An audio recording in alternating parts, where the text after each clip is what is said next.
Recording in progress.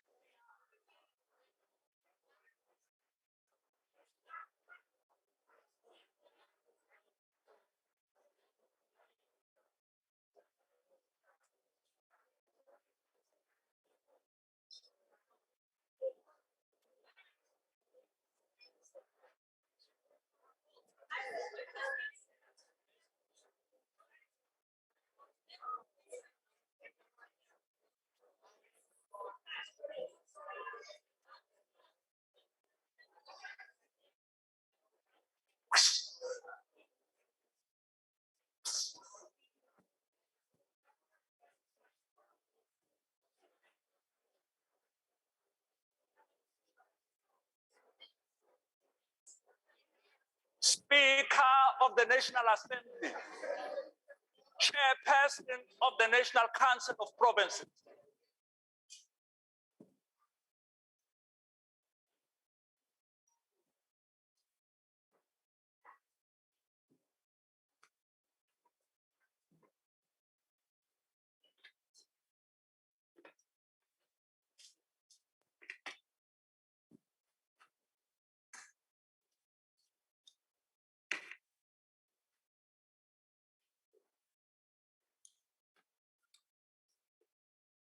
There will now be an opportunity for silent prayer or meditation.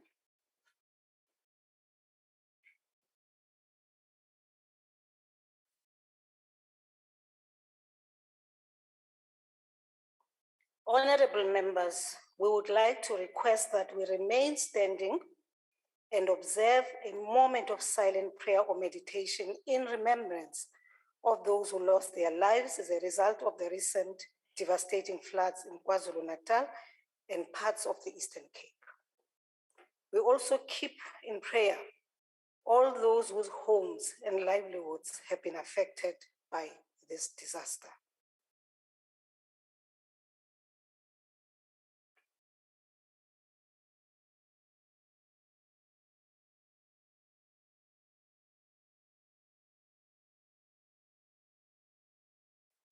Please be seated.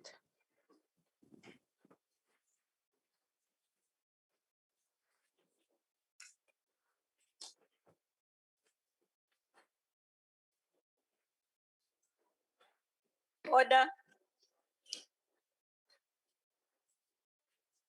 Order. Honorable members.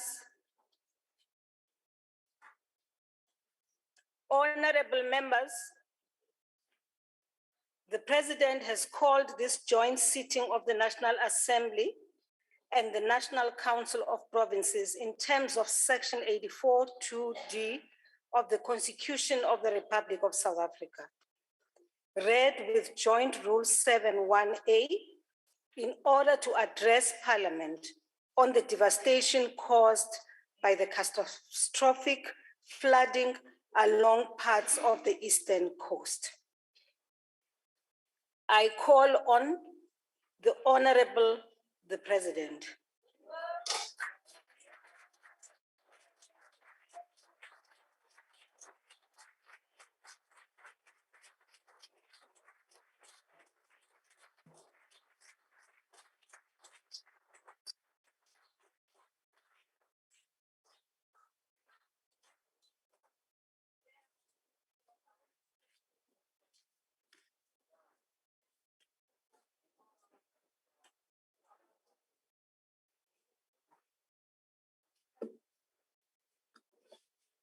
Speaker of the National Assembly,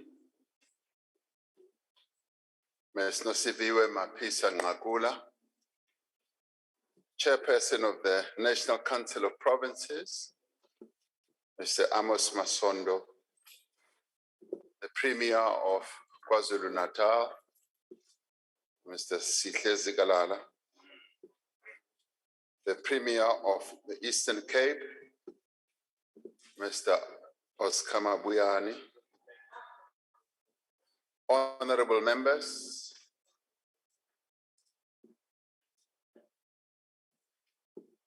at this hour across the nation, men and women of all faiths and beliefs are observing a moment of prayer for those who lost their lives and for those who are still suffering as a result of the catastrophic floods that ravaged parts of our country, as well as the fires that have displaced hundreds of people in this city. The National Religious Forum is conducting at this very minute a walk of witness at some of the flood-affected areas in KwaZulu-Natal to assess the situation and offer solidarity and pastoral care and counseling to those who've been affected.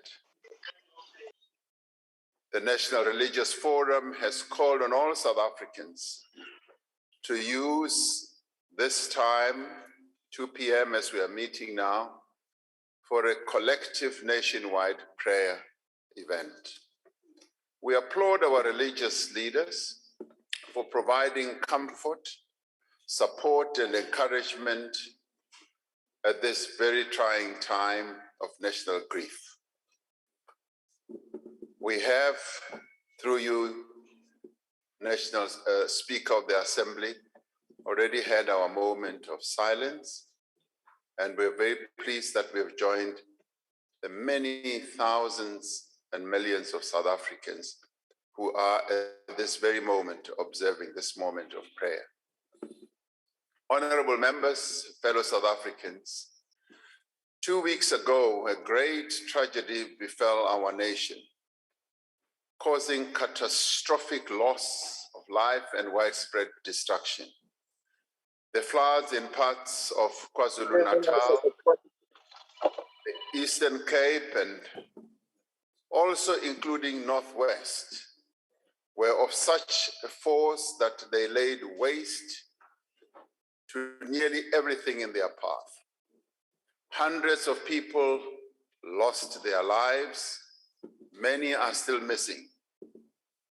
Hillsides, homes, roads, bridges, and other valuable infrastructure of our nation were washed away.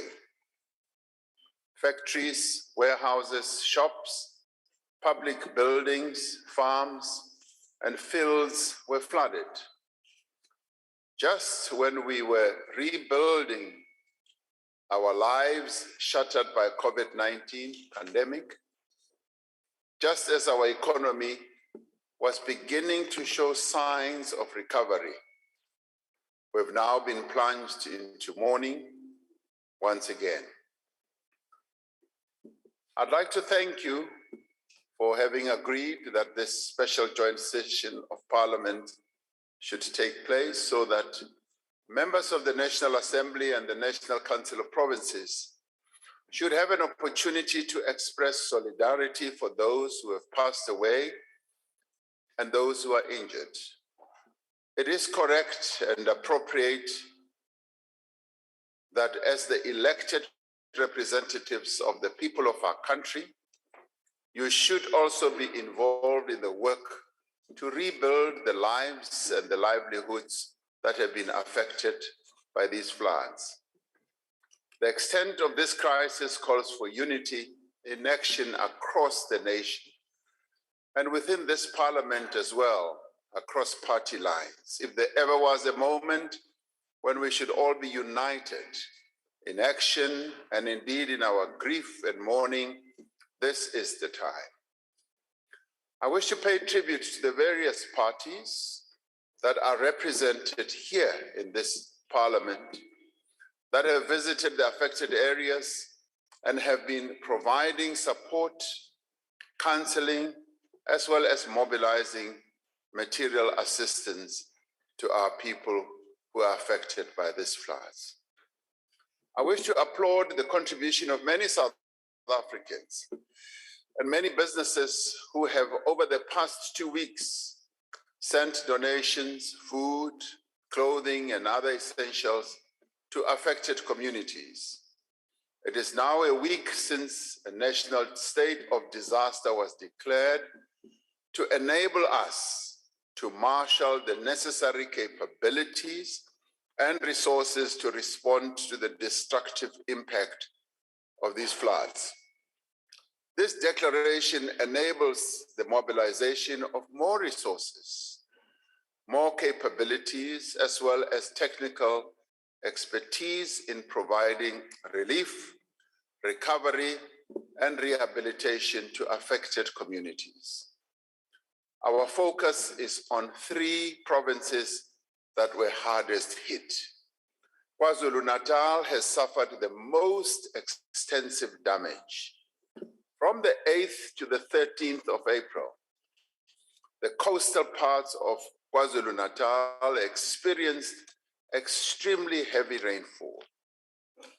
Many of you who either come from that province and reside in that province know exactly what disaster and devastation there was in that province. Severe damage in eThekwini Metro and the districts of King Cetshwayo, Ilembe, Ugu, and Umgungundlovu suffered the most. The eThekwini Metro received around 30% of its annual rainfall in one 24-hour period. Put differently, in just one day, the city received the equivalent of 110 days of rainfall. The resulting deluge led to the loss of at least 435 lives in the province. At present, there are 54 people still missing or who are unaccounted for. Over 5,700 houses have been completely destroyed and nearly 10,000 houses have been partially damaged. Around 630 schools have been affected and over 100 schools are not accessible at present. Sadly, and perhaps this is the saddest part, 58 learners of various ages and 1 educator have passed away. 5 learners are still missing. Now that is the human tragedy that our people in KwaZulu-Natal have been subjected to. The economic damage is substantial, notably the Port of Durban, one of the continent's busiest ports.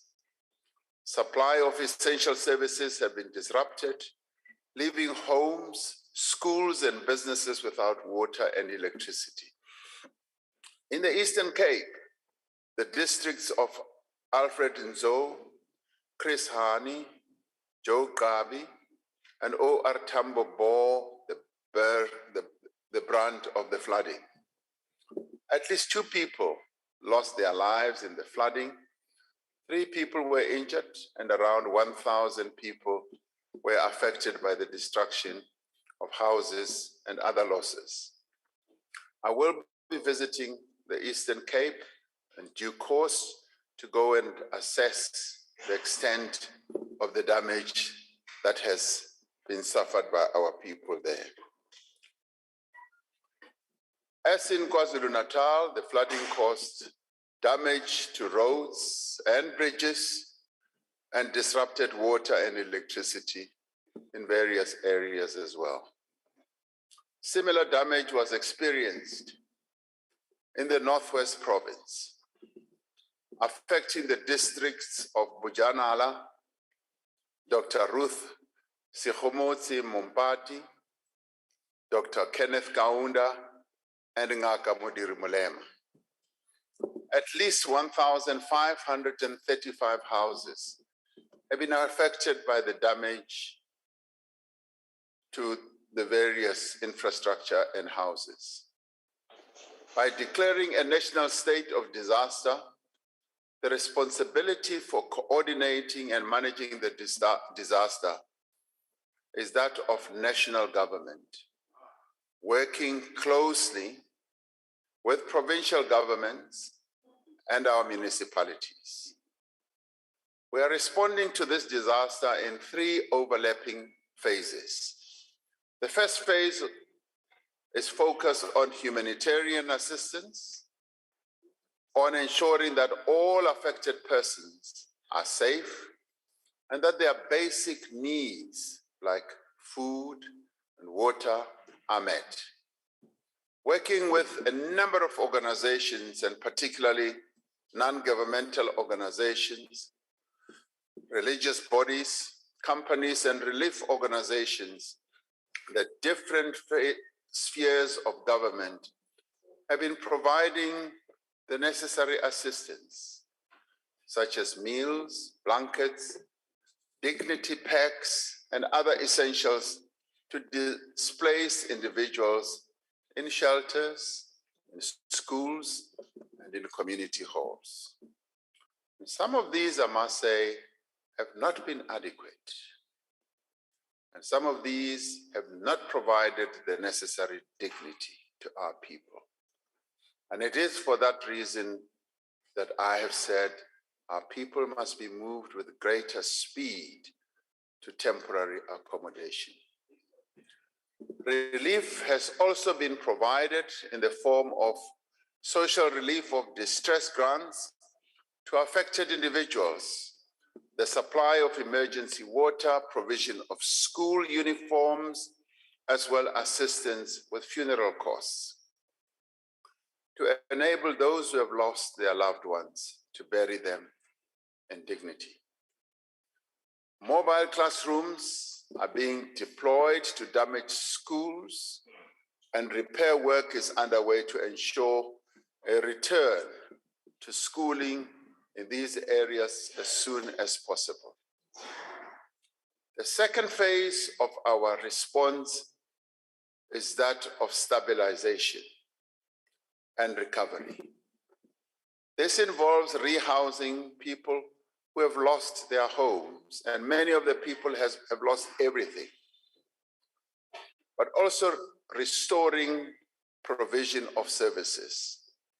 Cleanup campaigns are underway in all affected municipalities with participants in the Community Works program involved in many areas. Assistance is also being given by a number of our other agencies.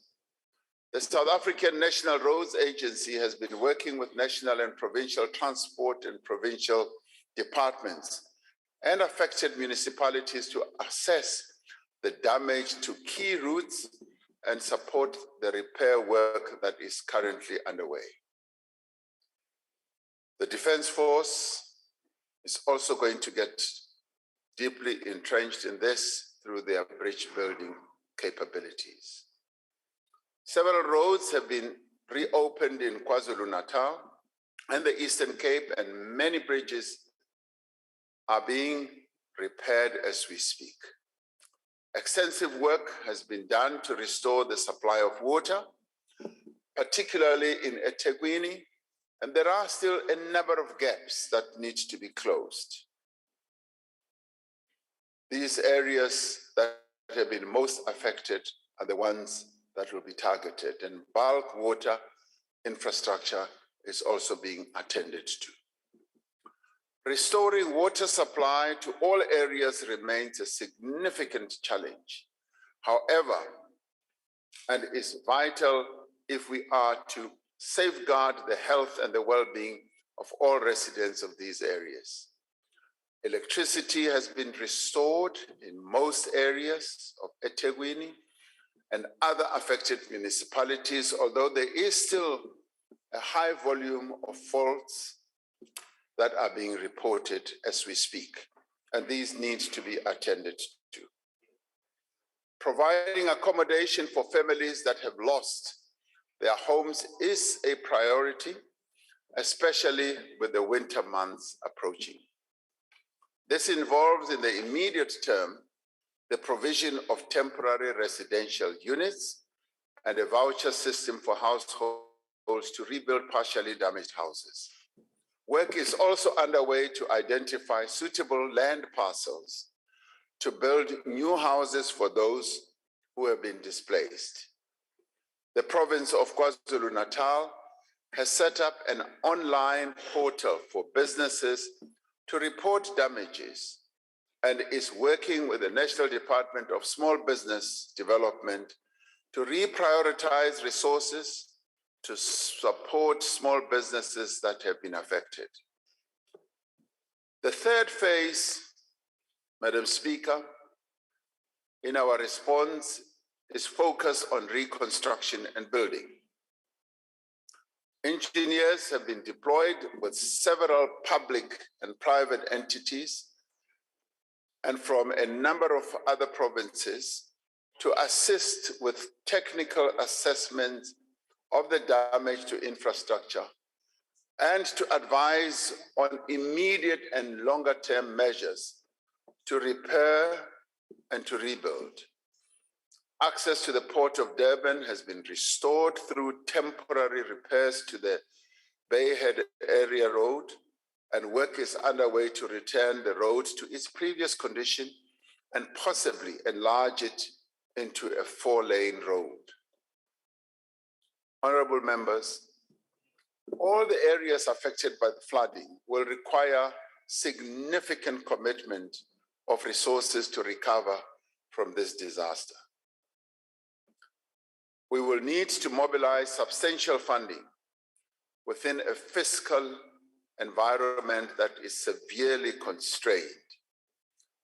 We have to provide support to displaced households and rebuild roads, bridges, buildings, and other infrastructure, while at the same time sustaining expenditure measures in support of the reconstruction and recovery of our economy. We must respond to the impact of these catastrophic floods at a time when we are still counting the cost of COVID-19 pandemic and the July 2021 public unrest. Some of the funding needed to respond to this disaster is available in the existing budget of departments, provinces, and municipalities and our public entities. National Treasury is providing guidance to the relevant institutions on how they may reprioritize resources in their budgets, how they can access disaster response grants, and the requirements for the reallocation of conditional grant funds. Another source of funding is the contingency reserve for 2022-2023, which can be used for the repair and rebuilding of damaged infrastructure and other disaster recovery. It will, however, only become available once the 2022 Appropriation Act is enacted. The Solidarity Fund is also putting in place dedicated teams to assist with humanitarian and other forms of relief. As it did with COVID-19 response, the fund has established an account to receive donations from organizations, companies, and individuals. Government will make an initial amount of funds available to the Solidarity Fund, as I said, to enable it to undertake the necessary work. This is an important part of the broader effort to build social partnerships that draw on the best talents, as well as the capabilities of both the public and private sectors.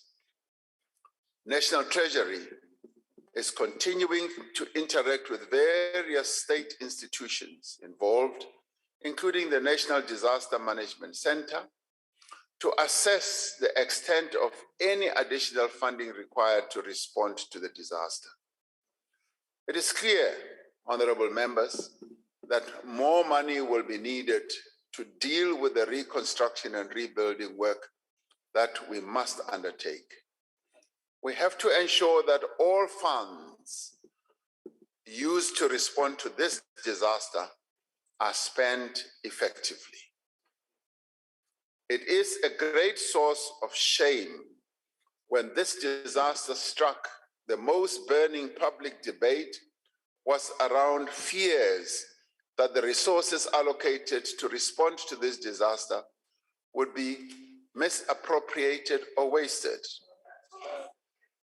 This shows us just how tired the people of South Africa have become of corruption. It is a stern reminder to all of government and businesses providing goods and services that the people of South Africa will not stand for acts of self-enrichment at the expense of those who have already lost. And that is why several measures are being taken to strengthen oversight and accountability. Working together with the National Treasury, the Auditor General will conduct real-time audits. Repeat, real-time audits on the emergency flood relief funds. This will provide independent assurance of whether public funds have been appropriately accounted for and were used for their intended purposes. These audits aim to prevent, to detect, and to report on the findings to ensure an immediate response to prevent leakage, potential fraud, as well as wastage. They will equip accounting officers and accounting authorities to act quickly on weaknesses in controls and prevent further losses. They will also enable immediate oversight as well as consequence management. National Treasury is also strengthening reporting requirements with respect to expenditure on disaster relief.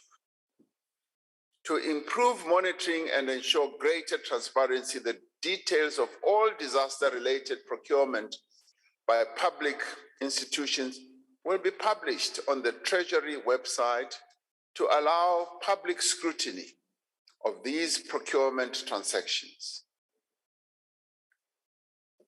These storms, honorable members, resulting loss of life and the destruction of key infrastructure are a reminder that climate change remains the biggest single threat to the future of humanity. The South African Weather Service notes that extreme weather events are more prevalent in recent times across most regions of the country. The effects of climate change are already being widely felt and are expected to increase the severity over the next 20 years. These impacts are directly affecting people, they are affecting economies and the natural world.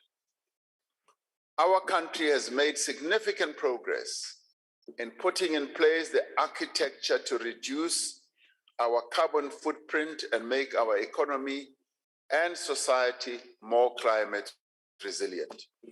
In August of 2020, Cabinet approved the National Climate Change Adaptation Strategy.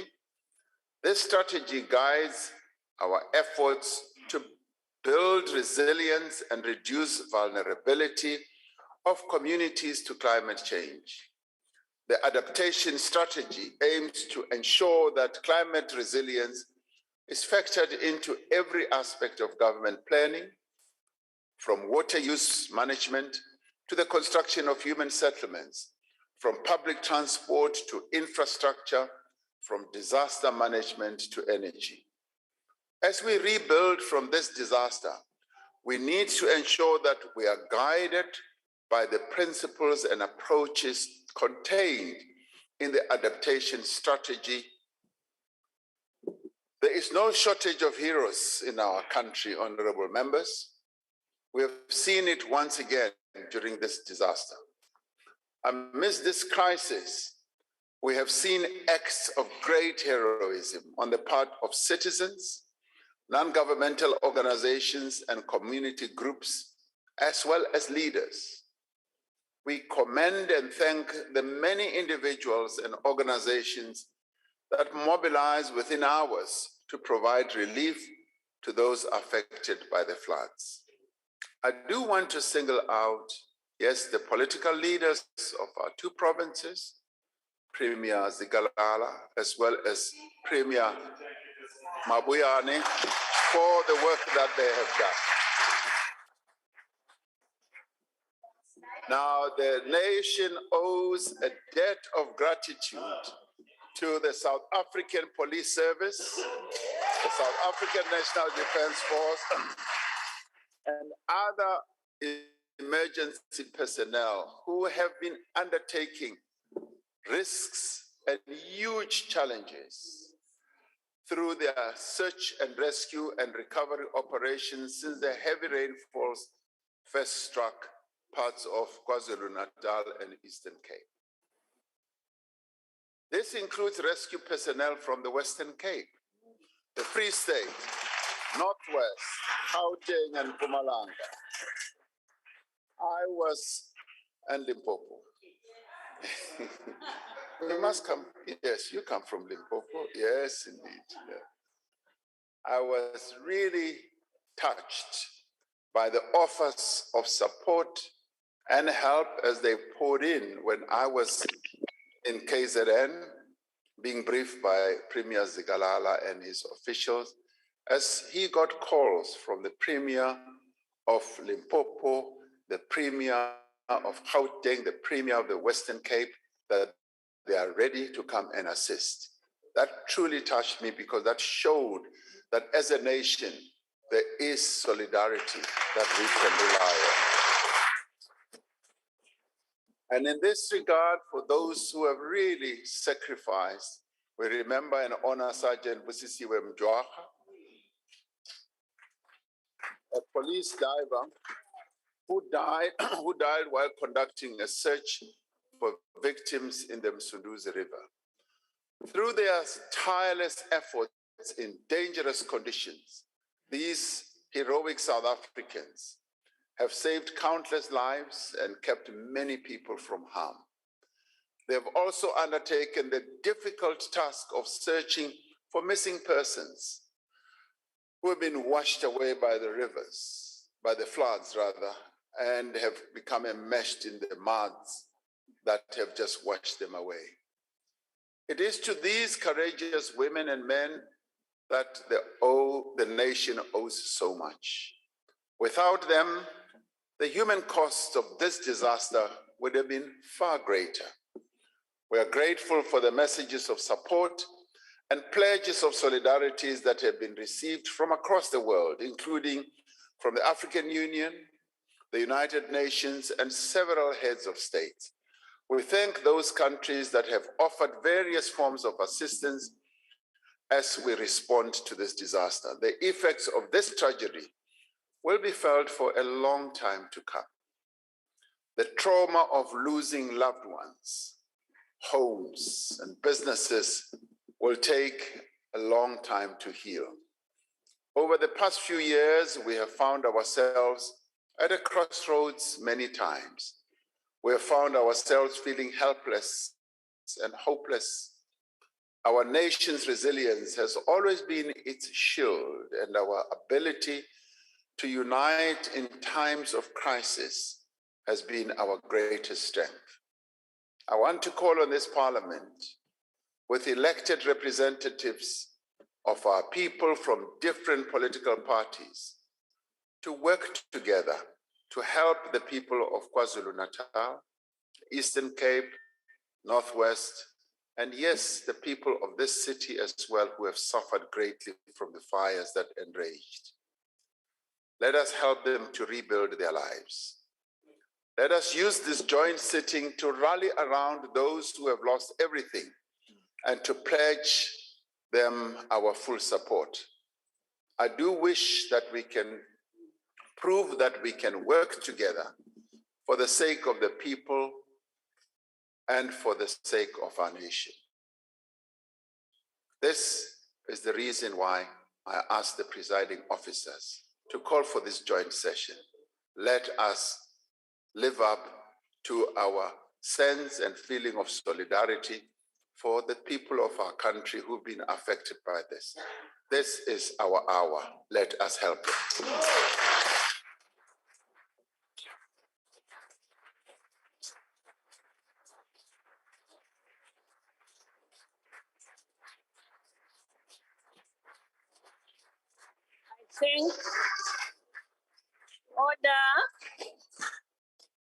I thank the Honorable President for your address. And order, members, may I plead with you to keep your masks on.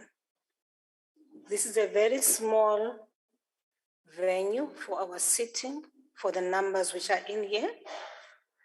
And there isn't enough cross ventilation, as you can see.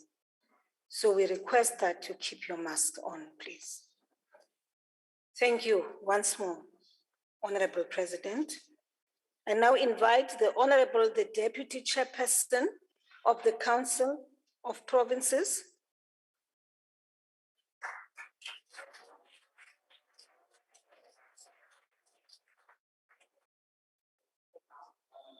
Thank you very much, Honorable Speaker. Goedemiddag. Honorable Speaker of the National Assembly, the Honorable Chairperson of the National Council of Provinces, Honorable President of the Republic of South Africa, the Deputy President, Deputy Speaker, House Chairpersons, our Chief Whip, Members of Parliament, our two premiers from KwaZulu-Natal and Eastern Cape, ladies and gentlemen. First of all, Madam Speaker, allow me to, on behalf of Parliament, extend our sincere appreciation to be able to stand here and add our voice on the humanitarian crisis and devastation that have been caused by flooding and other disasters.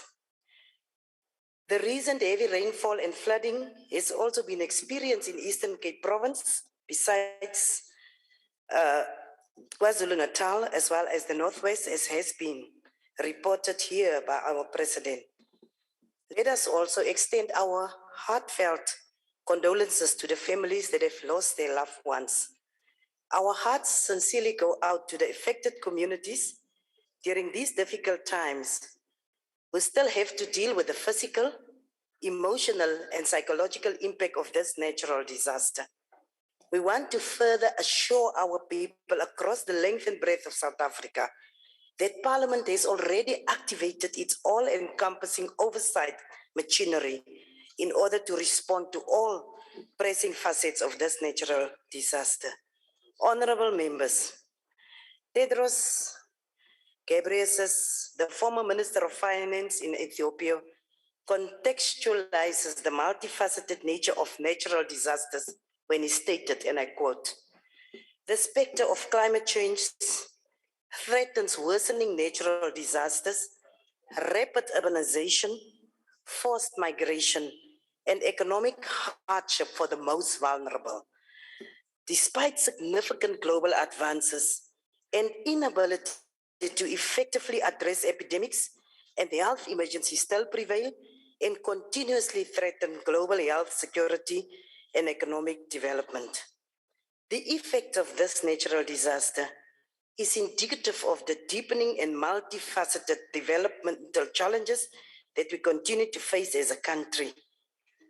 The floods are threatening to deepen existing social and economic inequalities, with the poor sinking into deeper levels of general poverty and cyclical vulnerability.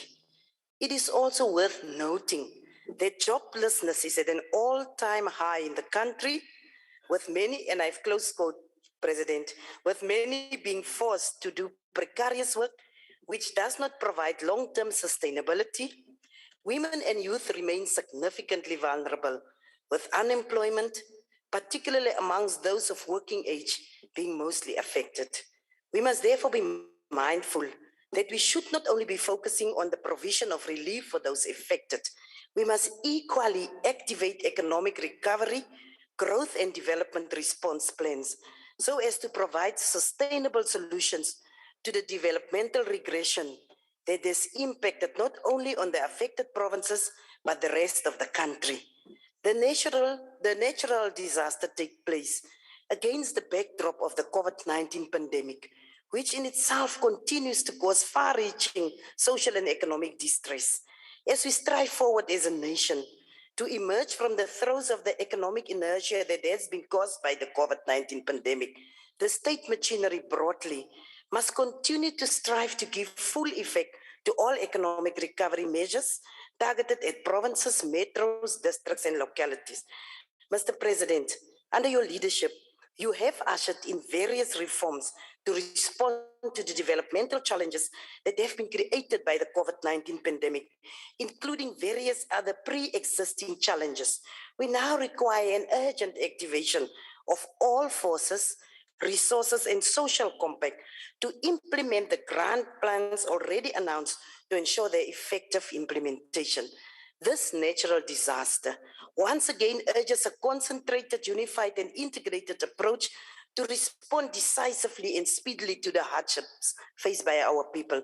As we grapple with the reality that our developmental agenda now faces significant resistance due to the onslaught of not only the pandemic, but also the looming natural disasters, we must also strengthen all efforts aimed at implementing relief measures to assist those affected by this natural disaster.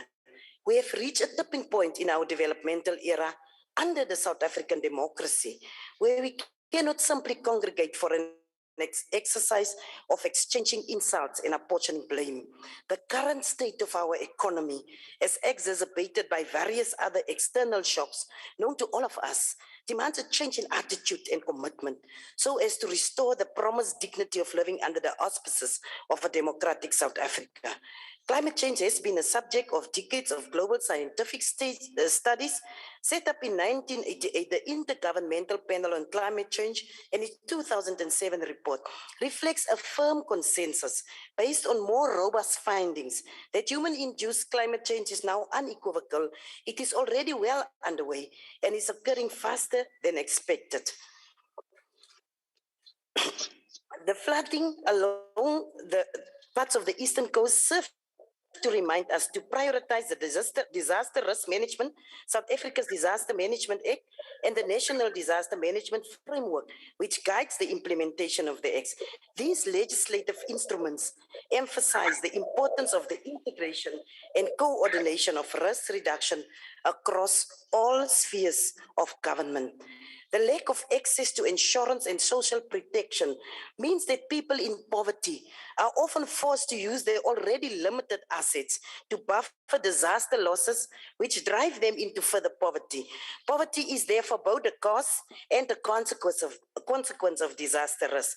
We must also take into consideration the cyclical and generational nature of deeply entrenched poverty and inequality in South Africa, which begets that the children of the poor will give birth to a consecutive generation of poverty-stricken masters.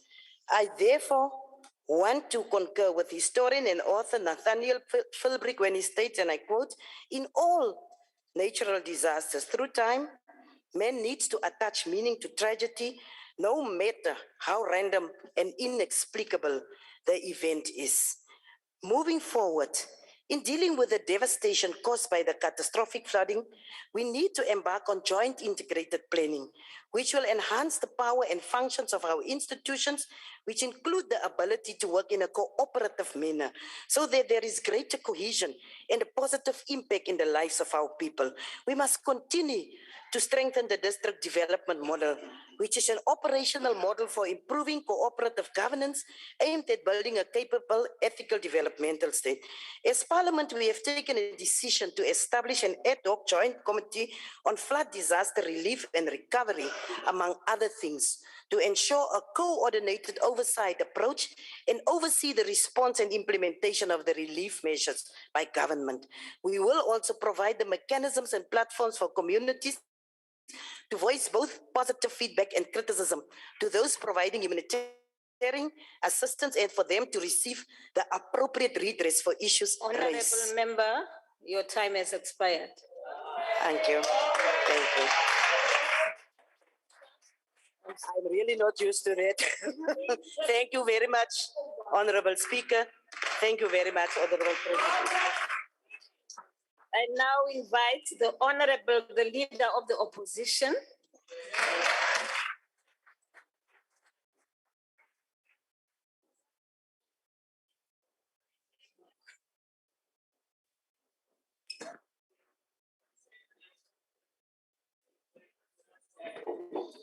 Or KZN Premier can help you with water. He knows a good supplier. Madam Speaker, Mr. President, honourable members, the devastating flood in KwaZulu-Natal has brought immense misery to a part of the country that was already reeling and battling to recover from the violent riots of last year and the looting. We hold those affected communities in our hearts and in our prayers, and we extend our deepest condolences to all of those who lost loved ones, family, friends, and colleagues. We can rebuild homes and streets and bridges, but we cannot bring back the 435 South Africans who've perished in this disaster. Our priority now must lie in bringing humanitarian relief to stricken communities and to reconnect them as quickly as possible to water, electricity, and sanitation infrastructure. It's been over 2 weeks now, and there are still far too many communities that still are living without water and without electricity. In many areas, there are still no signs of the promised water tankers, which very easily could have been brought in from other provinces to assist. Mr. President, if widespread access to clean water is not restored quickly, we are going to see the outbreak of a second disaster in the form of deadly disease. The urgency of restoring these services, and particularly clean drinking, cooking, and cleaning water, cannot be overstated. But somebody needs to drive this, and therein lies the problem.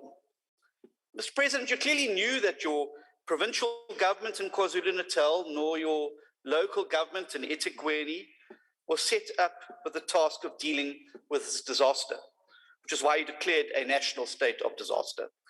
Indeed, the eThekwini Executive Committee has only met twice, and the full council inexplicably is yet to meet. The mayor of eThekwini has been entirely absent during this past 2 weeks, and the Premier's contribution was to hijack a water tanker for his personal use.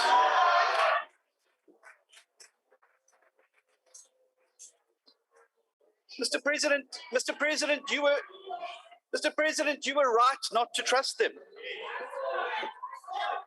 In your televised address straight after the flood, you said that the primary responsibility was to coordinate and manage the disaster had been assigned to a national government. Pedestrian is your response to disasters. In theory, this would lift the responsibility away from local government and provincial government and allow your government to manage the rescue efforts and recovery efforts centrally. But I say in theory, because in the real world, this is not what's happening on the ground at all. In the real world, no one is actually managing this process. Everyone has simply run away from the problem, and desperate residents have been left once again to fend for themselves. Order, man, order. City officials have switched off their phones. The mayor's gone AWOL. Your councillors are telling panicked residents to F off on WhatsApp. The Premier grabs a water tanker for himself. Council staff are stealing the care packages meant for the rescuers. And when the ministers finally arrive, they commandeer helicopters and choppers for vanity flybys that should have been used to rescue individuals. And amid all this, our councillors are trying their best to assist frustrated communities, and they're having to bear the brunt of these frustrations because they're simply the only people that are there. So despite your best assurances on television and in this house, there is no coordinated national response at all. Your government, I'm afraid, Mr. President, is absent. By declaring a state of national disaster and then not stepping in with a nationally coordinated response has created now a dangerous leadership vacuum in a time of great crisis. And as we saw in the riots last year, when leadership is absent, lawlessness and chaos start to reign. And already one city official has been killed at a water tanker filling depot. We dare not let this become a deadly repeat of the July riots last year. Mr. President, you said in your address, and I quote, that this situation called for a massive and urgent relief effort. But 2 weeks later, there's no sign of this effort. If a disaster management plan exists, no one has seen it. If there's a disaster management center, and it's better than your 30% that you got, if there's a disaster management center as mandated by the Disaster Management Act, where all the various response services are brought together into one location, no one has seen it. If leaders from national government have been assigned there to deal with the crisis, they must be operating by stealth because no one has seen or heard them. And we've seen so many times the promises on corruption that you make in speeches bear little reality with what happens on the ground, which is why that the motion passed by this House this morning to establish an ad hoc committee is important. Oversight must be exercised because we've seen what happens to your government when there's no exercise of authority from this House.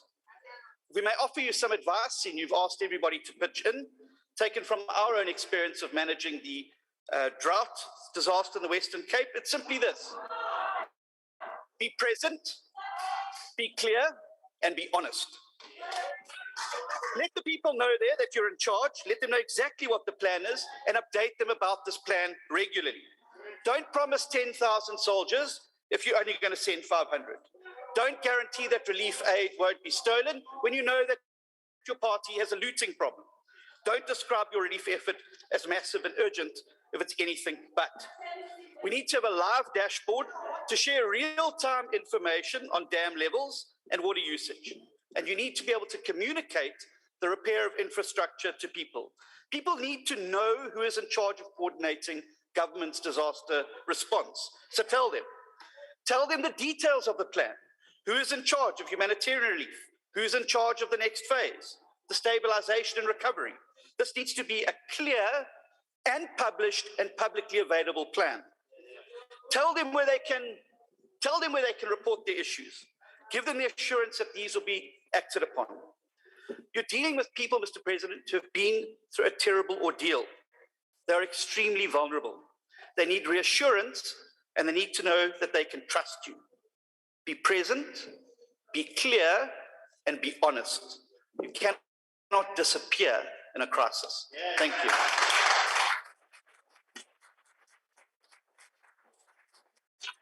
I now invite the Honorable H.O. Mukalipi. Honorable Speaker, we stand here deeply saddened by the loss of so many lives caused by the heavy rains and flooding in KwaZulu-Natal. We send our heartfelt condolences to the families and friends who lost their loved ones during these difficult times in KZN. Even to this day, some family members are still missing, and their families are helpless, frustrated, and have lost hope that they will ever get to see them again, or even get a chance to bury them. Some of the stories are deeply disturbing, Honorable Speaker, such as the story of Miss Nonhlanhla Mazeka of Ward 53 Mawoti, okuthe uma kuqala izimvula. In the middle of the night, on 11 April 2022, she went to the neighbors, eyoboleka ipiki ukuze avule umsele wamanzi emva kwendlu yakhe. While she was still at neighbors, the house with 3 members of her family was washed away. While 3 of her family members were found injured, her 15-year-old daughter, Amahle Mazeka, is still missing, with no hope that she'll be found. The same goes for Nkosi family in Ward 57, whose daughter Untombenhle Nkosi was a grade 9 student of Amandletu Secondary School, got swept away by floods and has not been found to this day. Umndeni wakaButhelezi, Ward 59, eMautan, Honorable Speaker, wona ke ulahlekelwe amalunga amathathu omndeni. Ugogo, umama, ingane. Abakwazanga ke ukuthi ba-afforde i-funeral yamalunga omndeni as umndeni. Kwasiza omakhelwane ukuthi bahlanganise ukuze amalunga amathathu omndeni angcwabeke. Lokho kwenzeka after eThekwini municipality have announced ukuthi those who need intervention of 15,000 rand will be available to assist families who can't afford to bury their loved ones with dignity. That was not the case with this family. Let alone the ward councillor Mhlongo of Ward 59 was told to go and check the family and assist the family. Unfortunately, it didn't happen with the Buthelezi family. These floods are the earliest signs of the trouble that awaits humanity if we fail to act now to mitigate and adapt to climate change. We have been forewarned that the careless type of nature exploiting development that humanity has embarked on over hundreds of years went over and above what the natural system could accommodate. Southern Africa and Africa at large is paying for the sins committed by the global north, which has been burning fossil fuels without care for generations. The development they pride themselves of has laid the ground for the destruction of humanity. The heavy rains in KZN and in the Eastern Cape are as a result of climate change, and we as a country have not planned sufficiently enough to deal with impacts of climate change. Our municipalities are poorly equipped, the drainage systems are not working, the ability to respond and help people in times of natural disasters such as these ones is almost non-existent. The poor workmanship of public infrastructure, such as roads and bridges, is going to cause more discord for people as incidents like this happen. The poor quality of houses that our people are forced to stay in contributed to the massive death toll in KZN, Mr. President. Poor people are going to feel the pain of climate change far more than the rich, and the government must pay specific attention to ensuring that the construction of public infrastructure is not done by clueless people who get given tenders simply because they're the ANC members. This disaster also calls for a strengthened government able to respond to social disasters without stealing from the poor. The monies that will be made available to deal with the disaster must be fully accounted for, and they must be utilized to fully authorize state institutions. We cannot hand over the functions of government to unelected people. The state, together with the citizens of KZN, must lead the rebuilding to that province, and anyone who is found to be stealing from the citizens must be arrested. We as the EFF, we will be on the ground, Honorable Speaker, as we have always been. Work together with our people and they try to build their lives. We thank the religious communities who have made spaces available to accommodate the destitute. We wish the people of KZN strength during these difficult times. I thank you. And thank you, Honorable Member. I now invite Ubaba Ushenge, Honorable MG Buthelezi.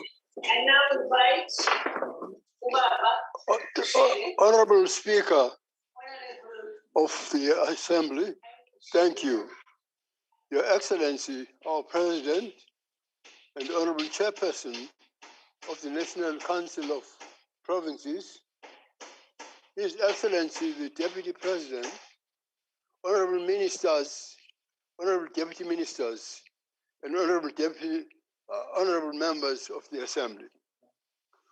On Sunday morning, Madam Speaker, Princess Lindiwe kaJohnson kaTyelendoda kaDinizulu laid to rest her daughter, Princess Bonakele, and 4 of her grandchildren, uYenzokuhle, uElimiyo, uAkhile, and Zeketel. And all 5 were lost when their house collapsed under unrelenting floods in Hammarsdale. This unspeakable tragedy is one among many that have brought us to our knees again. Honorable Madam Speaker, families throughout the KwaZulu-Natal and in the Eastern Cape and Northwest are mourning the loss of loved ones, some of whom are yet to be found, as has been said repeatedly in this assembly. Homes have been destroyed, and entire communities are living in school halls and church halls, trying to make sense of a life which is utterly changed.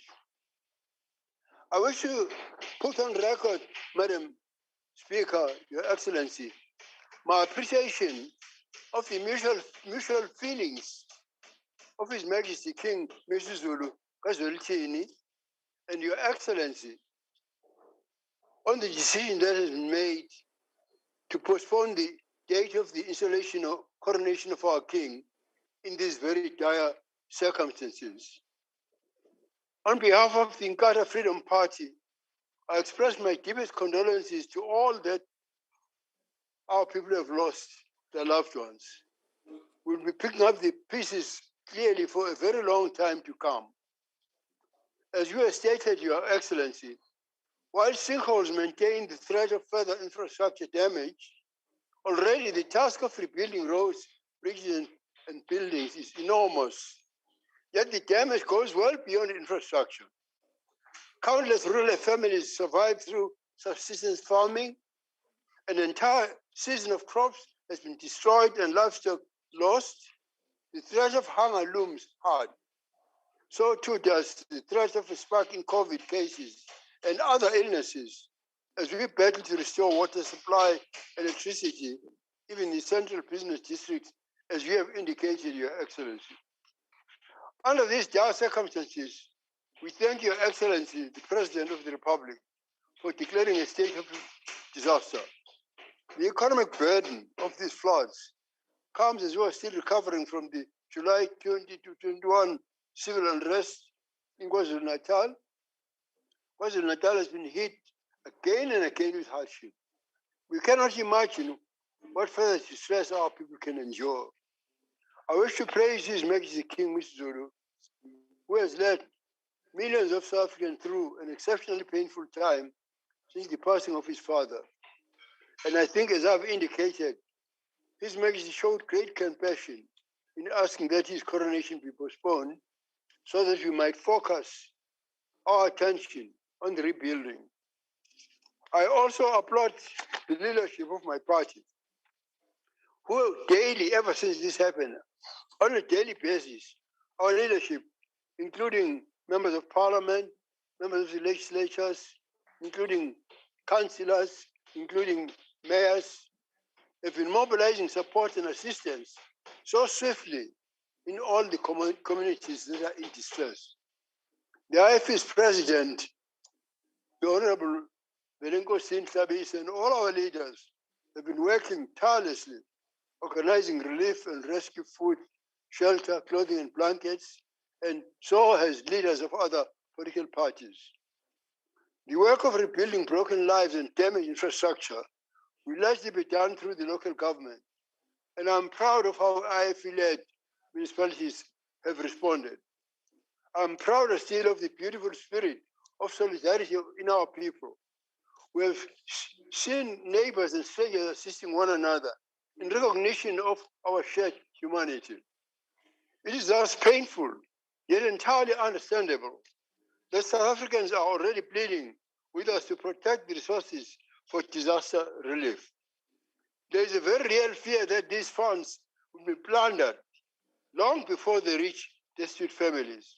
I therefore call on government officials and leaders to search their consciences.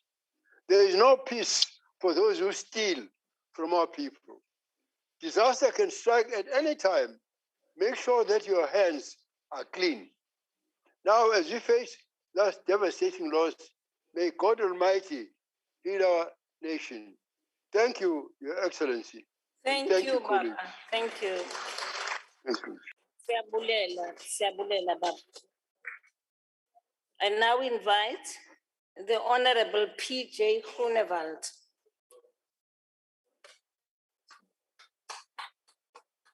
Geachte Speaker, deur u die agbare president. Agbare president is reg. Ons moet bid. Maar ons moet nie net bid wanneer daar 'n ramp plaasgevind het nie. Suid-Afrika het elke dag gebed nodig. Want ons kan nie môre, as alles weer goed gaan en sê, Here, staan nou eers bietjie een kant. Ons wil nou eers kyk wat gesteel kan word en wat geplunder kan word. Ons moet elke dag bid. Honorable Speaker, you're quite right. The people of South Africa are asking the questions, what about the corruption and the billions that's going to be availed for this disaster? You yourself said that the ANC is the accused number one as far as corruption is concerned. Honorable President, the ANC is still accused number one. It is the words you've used in 2019 with the funds. You also said that you will ensure that the money appropriated and allocated will be used for that purpose. And you said that the Treasury and the Auditor General will see that it happens. Now you say it again. The only difference now is real-time audits. Now, Honorable President, please don't let us wait for an annual report from the Auditor General. Let us also get real-time reports on what is happening. Further on that, Honorable President, is that we already heard about the corruption taking place at this time, as we speak.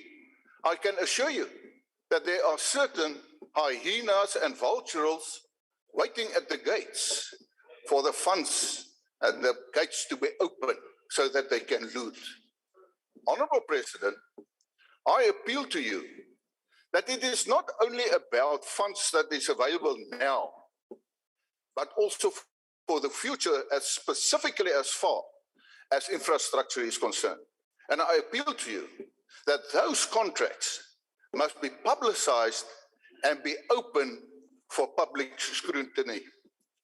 Honorable President, we must also be honest. The flood in KZN is not only a natural-made flood, it's also a man-made disaster. In this sense, that there was not proper planning. And as far back as 2019, for instance, the Chamber for Commerce and Industry already appealed in that disaster to the eThekwini municipality to look at the infrastructure which they did not properly did. Finally, Honorable Chairperson, my time is catching up. Ons vind nou eers uit wat was die waarde van die kommandostelsel wat in 2007 afgeskaf is. Die kommandostelsel was mense en die lede was van die gemeenskap wat onmiddellik kon opgetree, wat die omgewing ken. Maar ons het nie meer daardie stelsel nie. And therefore I will appeal also to the President to seriously let the Honourable Minister, for instance, Defence, look at a system of a home guard. This is not going to be the last disaster we're going to have. It's the future ones that will also have to be looked after. Lastly, Honourable President, we have these disasters, but I want to emphasize the biggest disaster South Africa has at this moment is the fact that we have an ANC government that is incompetent to prevent corruption. I thank you. I thank you, Honourable Member.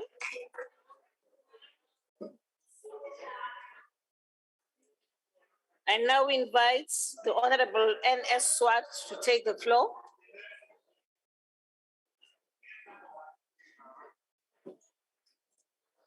Thank you, Speaker. Honourable President, on behalf of Reverend Meshwe, the ACDP would like to express its heartfelt condolences to all the families who have lost loved ones during these recent floods. We also pray for a speedy recovery of all those who were injured, and we join all those that are praying today, Honourable President.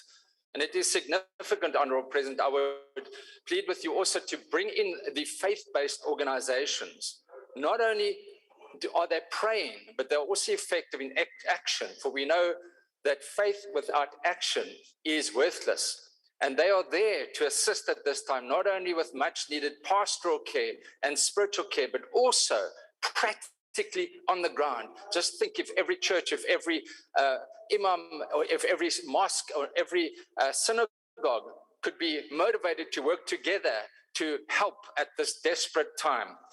Honourable President, you have correctly pointed out that the people in KwaZulu-Natal have had to face a lot in these last 2 years. First, the COVID-19 pandemic, then last year's rioting and looting, and now these devastating floods and fires that have literally washed their lives and livelihoods away. Humanitarian is desperate. Water, electricity, sanitation is desperate. And it would, Honourable President, I feel so deeply about the humanitarian crisis, but it would, as so many other speakers have indicated, be truly tragic if those who have suffered so much were again to fall victim to corruption and incompetence from those officials meant to help them in this desperate hour of need. And so we share the concerns that you've expressed, that so many other people have expressed, about the billions of rands of funds that need to be properly spent, the concept of servant leadership, Honourable President, and the concept of stewardship, rentmeesterskap, of state assets and state funds, that they must be properly spent for the best of the citizens. And so from my justice background, I welcome, and finance background, I welcome the real-time audits of spending that are to be announced. This we welcome. I also welcome the fact that the procurements will be made public for accountability. That is a very positive aspect. And President, we need to urge citizens and officials to blow the whistle on corrupt and illegal procurement processes. Indeed, it's incumbent upon any person who holds a position of authority in both the public and, remember, the private spheres to report corrupt activities where more than 100,000 rand is involved. Section 34 of the Prevention of Combating of Activities Act. So let us take a united stand at this time in our nation. Let us stand together at this great, desperate humanitarian crisis. Let us stand together and say, Panzi corruption and looting. Panzi, Pambil, South Africa, Pambil. Thank you so much. Thank you, Honourable Member. The Honourable NLS Kwangwa. Pambili, not Pambil, Pambili.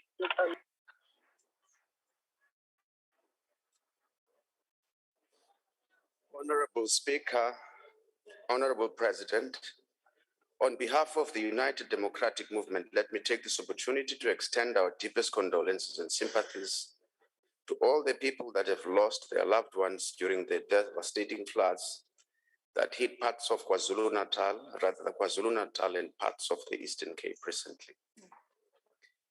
President, due to this disaster, our people, as we've already indicated, have experienced extreme losses that are going to impact their lives for a long time to come.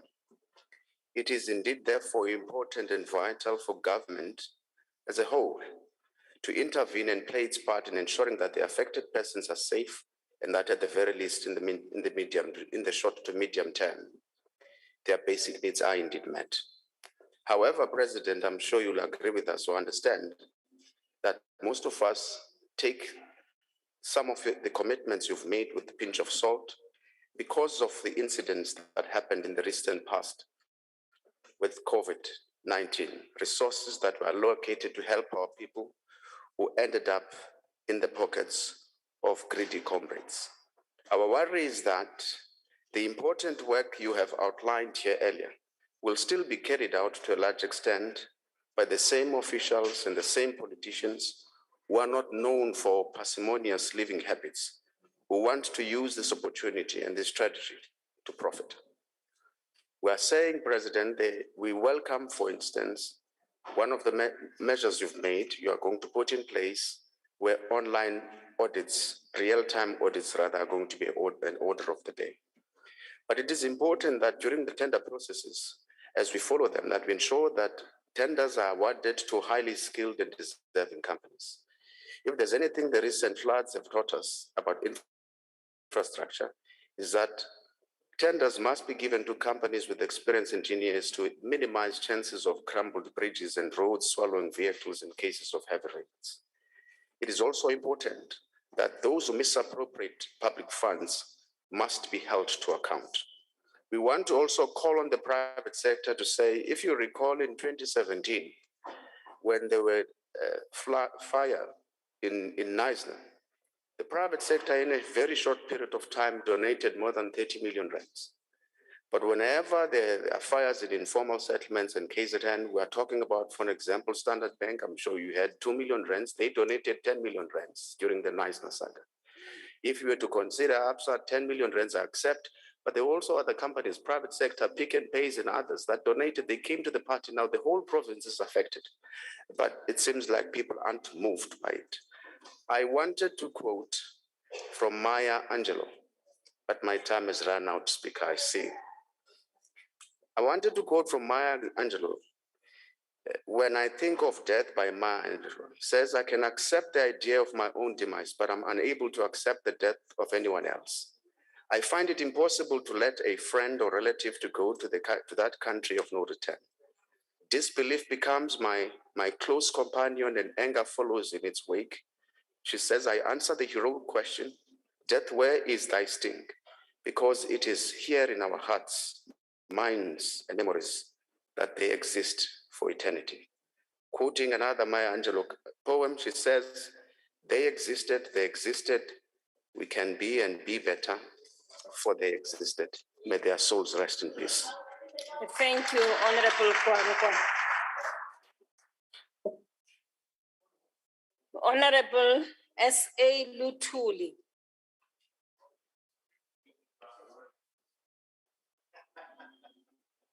Honorable S.A. Lutuli.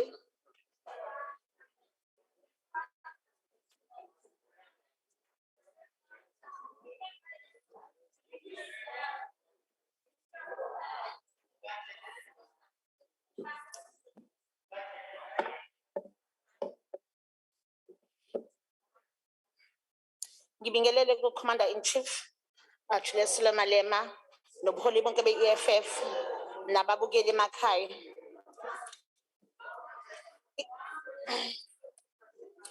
Economic Freedom Fighter iyaqhubeka nokudlulisela amazwi enduduzo emindenini nabangani kulabo abalahlekelwe izihlobo nabathandiweyo babo kulezi zimvula ebezizikhukhula esenzeke endaweni yaKwaZulu-Natal.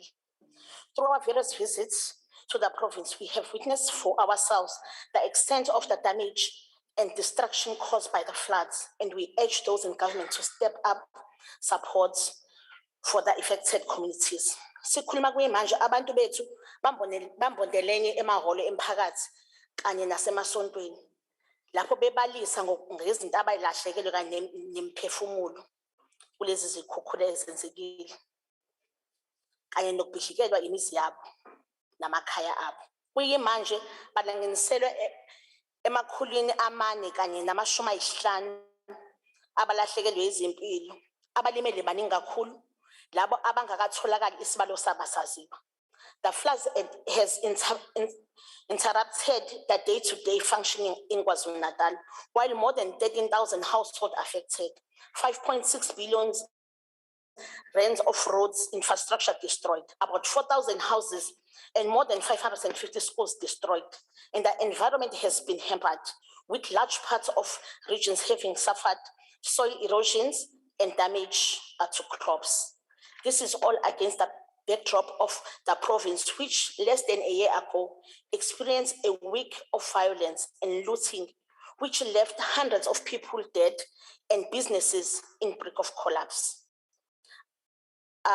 Chairperson, this disaster is far from over. Inhlalakahle zabantu bakaZulu-Natal ziphazamisekile futhi kusazothatha isikhathi eside ukuba baphole. Asikho isikhathi okumele sichithwe ukwazisa ngokusheshsha isisombululo kubantu bakaZulu-Natal. Kepha lo hulumeni weqembu elibusayo usazothatha achithe isikhathi njengoba ehlezi eza. Abantu bakaZulu-Natal badinga ukudla. Abantu bakaZulu-Natal badinga amanzi. Badinga indawo zokukhosela. Badinga umhlaba and bawudinga manje umhlaba. EFF sinikele ngenani elingaphezulu ka500,000 kulabo abahlukumezekile lezikhukhula endaweni yaseThekwini. Saphinde sanikela ngokudla emizini engaphezulu ka500. Saphinde sanikela ngoblankets emizini engaphezulu ka500. Sanikela ngezimpontshi zokulala emizini engaphezulu ka250. Sibonga our commander in chief Julius Silumalema ngomusa nothando alikhombisa abantu bakaZulu Natal kulesi sikhathi. Yize sikuqonda ukuthi Order, honorable members. Order. Yize sikuqonda ukuthi lo hulumeni awukwazi ukuvimba izibhicongo zezimvula ezinamandla ezenze ukuba kube khona izikhukhula, kepha ungakwazi ukugwema izinto ezenziwa ngamabomu ezifana nokungabi khona kohlelo lokugeleza kwamanzi, imigwaqo emimbi namabhuloho angekho esimweni. Those in government must find ways to prevent floods from occurring. Warning system must be set up so people have enough time to save themselves and positions in case of natural disasters. Abantu bakithi kumele bakhelwe izindlu ezisesimweni ezizokwazi ukwamukela nokumelana nezimo ezimbi zemvula ezinamandla. Akuyeke ukusetshenziswa izinto zokwakhiwa ezishibhile ukwakha izindlu. Uhlelo lokugeleza kwamanzi kumele uthuthukiswe ukulekelela ukumamatha nokumelana namanzi amaningi asuke geleza. Quality roads and bridges must be built which will sustain all weather conditions. The consequence of floods must be known and steps must be taken to prevent it. We urge the ruling party to look to the other advanced countries which experience heavy rainfalls throughout the year, but yet never experience floods. Sihlalo singiqeda sithanda ukubonga wonke ama-ground forces, ama-fighters, nawo zonke ezinye iy'nhlaka zomphakathi ey'kwazile ukusiza abantu baseThekwini, abantu baseLembe, abantu baseGwini, abantu baseKingcetshwayo, kanye nabantu baseMgungundlovu abahlukumezekile ngenxa yalezi zibhicongo. Let us continue with our efforts to provide aid, for the recovery phase is upon us and is often the most difficult phase of the disaster. Ngiyabonga. Siyabonga kakhulu. Honorable, the Premier of KwaZulu Natal.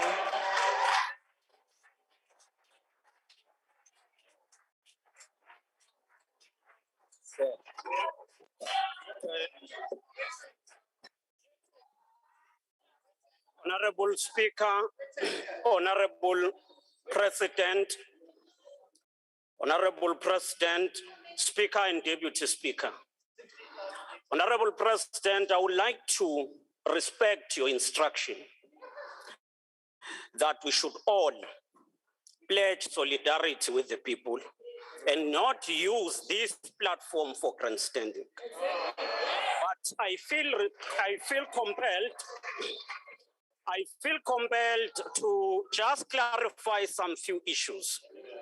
Firstly, while we have made the public statement about the spat in Lamesi, the fact is that in Lamesi, I've been supporting that community for more than a year, including organizing water.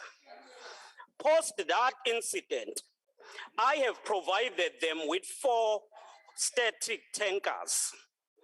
But more than that, why I should do that? There is a councillor, but the councillor is missing in action. Councillor Pulani from DA. When I've said this, the leader of the opposition, one of the things we must do, we must stop discrimination. The leader of the opposition in this house come to the very same ward, Ward 58. He chose to go to upmarket area, Umdloti, and ignore the people of Lamesi. Worse of that, he does not visit those people who were in halls where they are accommodated. On behalf of the people of KwaZulu Natal, we wish to convey our gratitude to South Africans from all walks of life. Take your seat. Please, honorable member, point of order. Right. Thank you, honorable Speaker. The leader of the opposition has used an offensive Order, man. has used an unparliamentary language by claiming that the premier is lying. So I think We there must didn't be hear. something around that. You only heard alone. Will you please withdraw that? Yes, he's lying. Speaker, It's unparliamentary and you Madam know Speaker, that. he is lying, and that is the truth. I went to Inanda and to Tongaat, and the news reports are there for anyone to see. The Premier is lying. Honorable member, honorable member, you said you are a liar, and I'm saying withdraw that. With all due respect to you. Madam Speaker, the Premier is not telling the truth. Withdraw? I withdraw, but this man who steals water is not telling the truth. Thank you very much, Point of honorable. order. Thank you, Honorable. Khatebe. Honorable Speaker. Yes. The leader of the opposition has used another offensive language in the House by saying that the premier has stolen something. I think it's offensive language. It's a fact. Honorable. Hi, Honorable. Yes, You are a leader. Hold on. Honorable Mazon. Honorable Mazon. Yes. Yes, point of order. Honourable Speaker, it is a point of fact that doesn't require any motion that the Premier himself went on SABC radio and himself... Honourable Mazon, you said it's a point of order. His own accommodation. Take your seat. And that means that he's... Take your seat, please. Stealing water. Take your seat. You are making This is not a matter for debate. Honorable members. No, man. I said, please. No. Honorable member. No. Come on. Honorable member. Honorable Tele. Lying on what? Honorable Speaker, I don't know what this point, but people died. Honorable Speaker, yes. Can we come back to the Yes. senses of this House and talk about the issue at hand? Thank Please, you. Mr. Thank you, Please. Honorable Tele. Thank you, Honorable Minister. Honorable Premier, will you Thank please you, take the Honorable floor? Speaker. Sorry. As the people of KwaZulu-Natal. Speaker, the point of order. Honorable Papo. Speaker. Honorable Papo. Speaker, even if there is an issue around what disagreement, but in the rules, there's what is called unparliamentary language. Yes. You have made a ruling, the leader of the opposition refuses to accept your ruling. And I don't think we can continue when a member of this House refuses a ruling from a presiding officer, worse from a leader of opposition. I don't think it's correct. He must actually withdraw. And if he has a problem with what the Premier has said, there are procedures to raise those matters in this House. Honorable Papo, thank you very much. I will rule on the matter at the end of the proceedings. Honorable members, we are messing up a very, very good debate. It's the opposition, Stenhazen. Please just lower your hand. Lower your hand. Lower your hand. So I can apologize. Honorable members, you are behaving like young ones now. We are adults and we are leaders.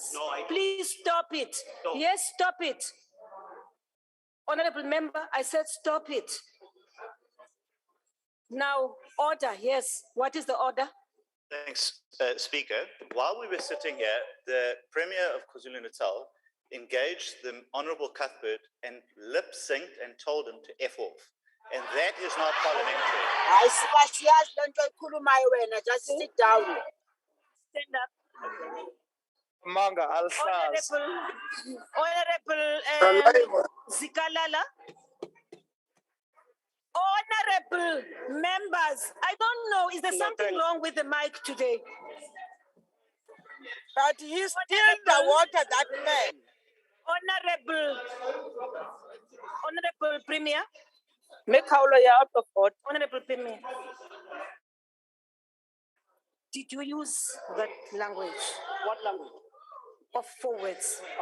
You did not. No, let me clarify. If I use it, I was going to be humble enough and apologize. I didn't. I said to him, he was saying to me, I'm a liar. And it 40 now. Okay. I'm sorry if no, I didn't. Thank you, No. Honorable Member. Honorable Mkachwa. Honorable Mkachwa.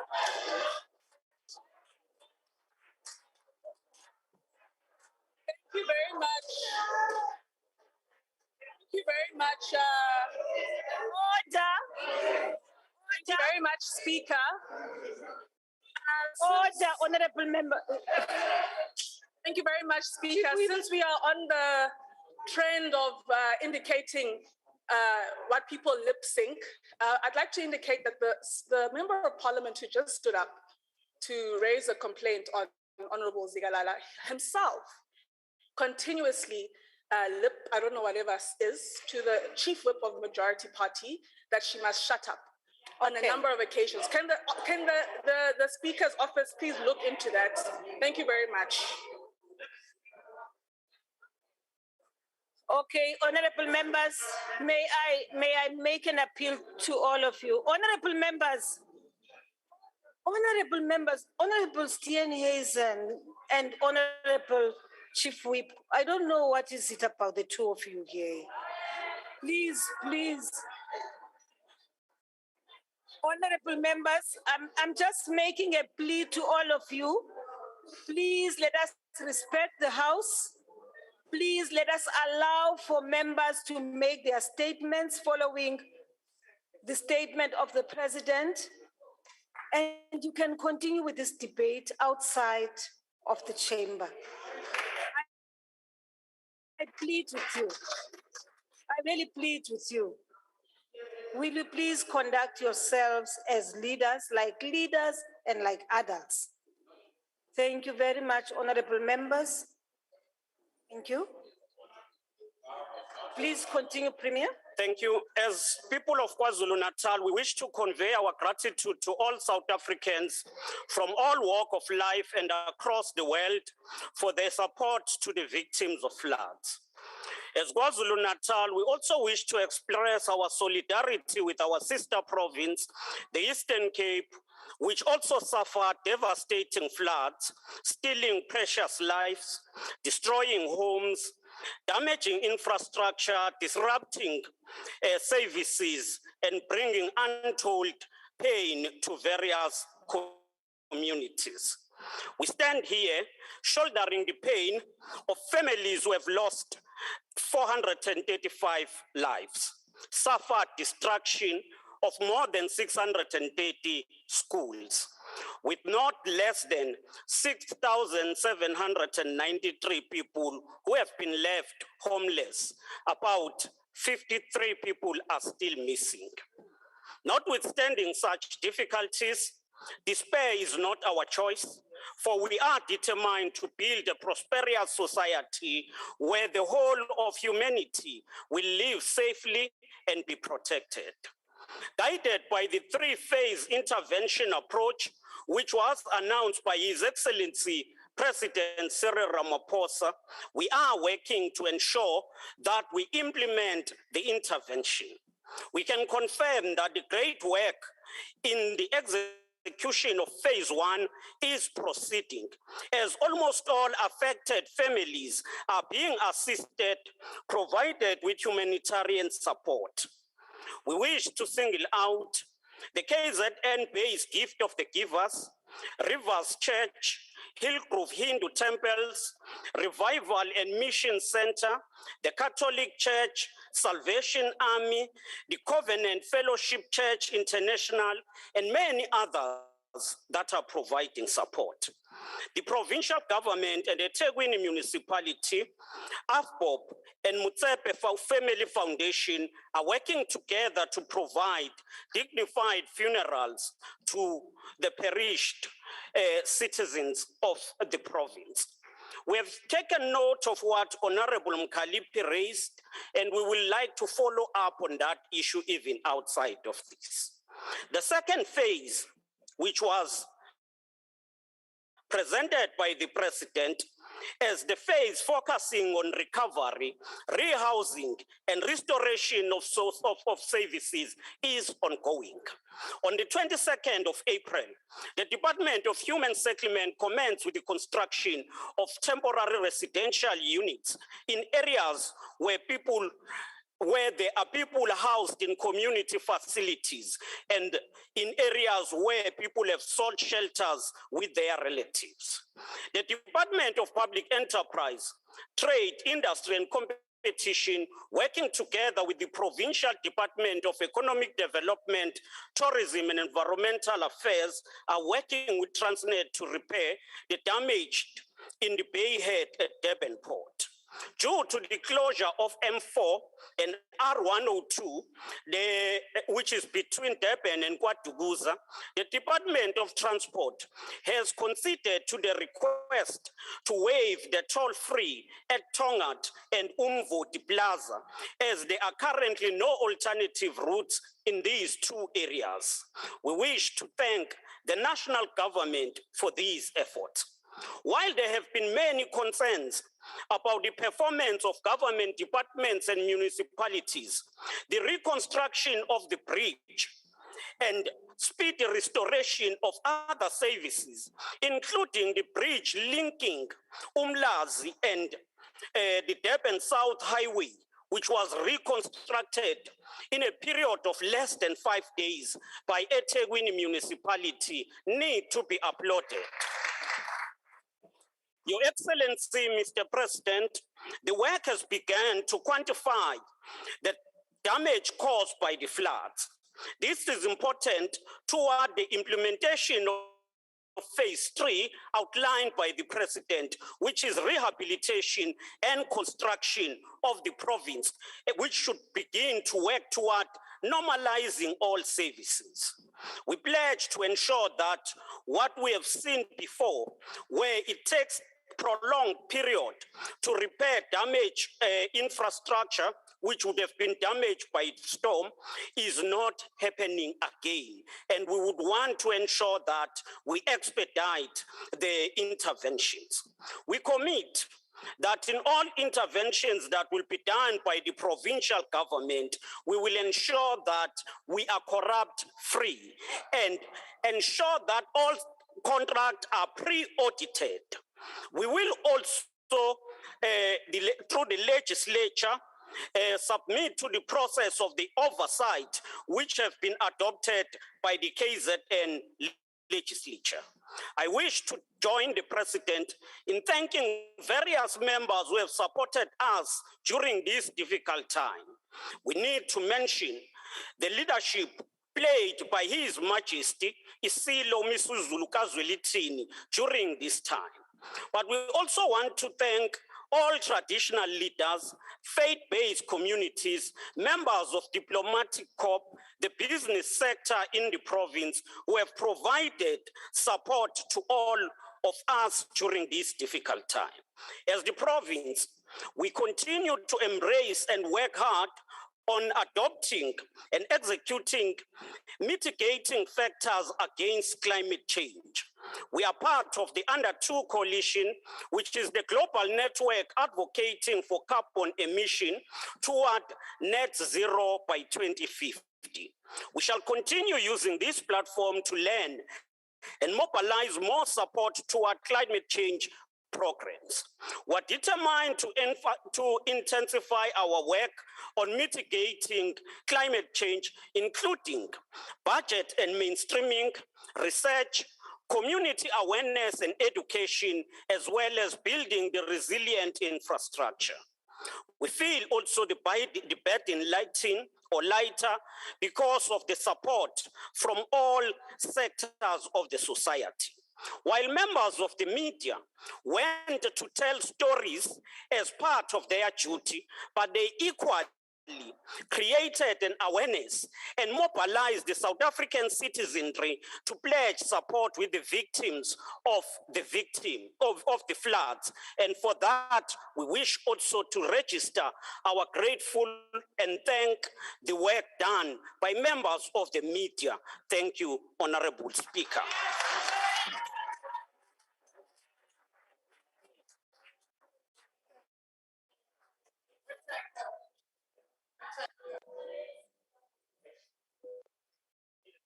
Thank you very much, Honorable Premier. We will now proceed to the next speaker, Honorable Zungula. Thank you, Chairperson. As the ATM, we want to express our deepest condolences to the families who have lost their loved ones as a result of heavy rains that caused devastating floods across the country.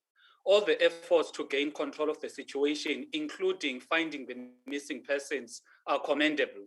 The ATM has also noted the budgetary allocations and hopes that that the oversight role of Parliament will include both proactive and reactive measures.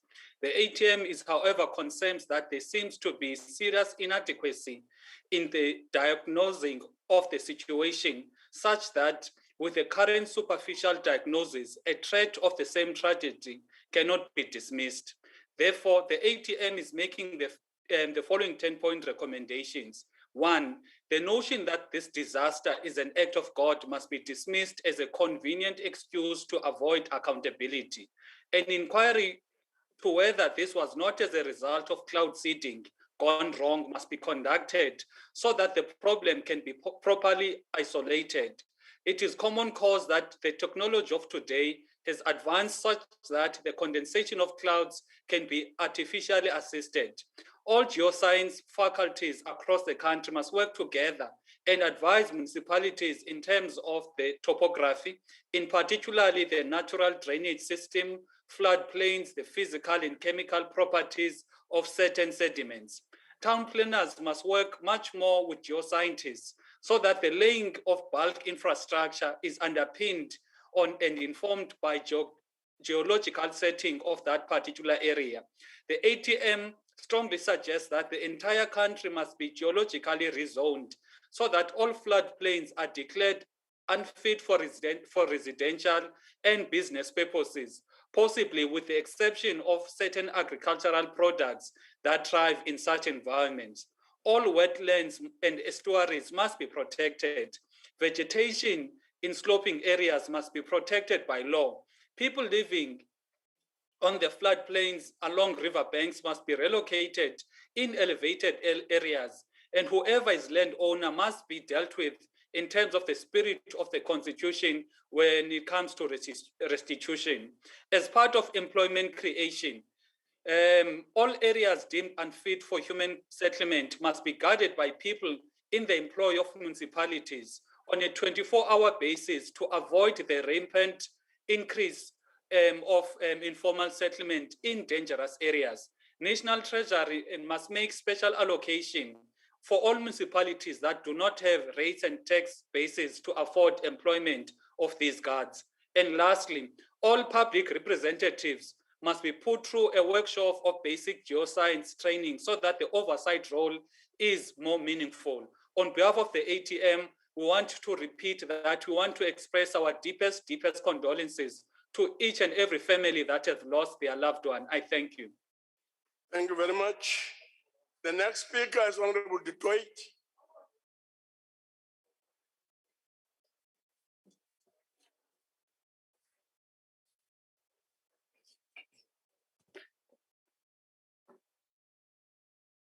Agbare voorsitter, when you're barely surviving, you can't dream. How many dreams have been shattered as a result of the ANC's incompetence, stubbornness, and blatant disregard for the value of life and rule of law? How many dreams have been shattered by the failure to act in the best interest of communities, provinces, and the country? How many dreams of so many children, Mr. President, were shattered when the ANC government allowed schools in KwaZulu-Natal and across the country to be vandalized during the COVID period, as well as during the July unrest that took place? Millions of rands are lost. A result of the recent floods and failures of the ANC, Mr. President, failing infrastructure, more than 600 schools in KZN were damaged, affecting about 270,000 learners. In 2021, UNICEF indicated that learners lost about 75% of their school year as a result of the lockdown.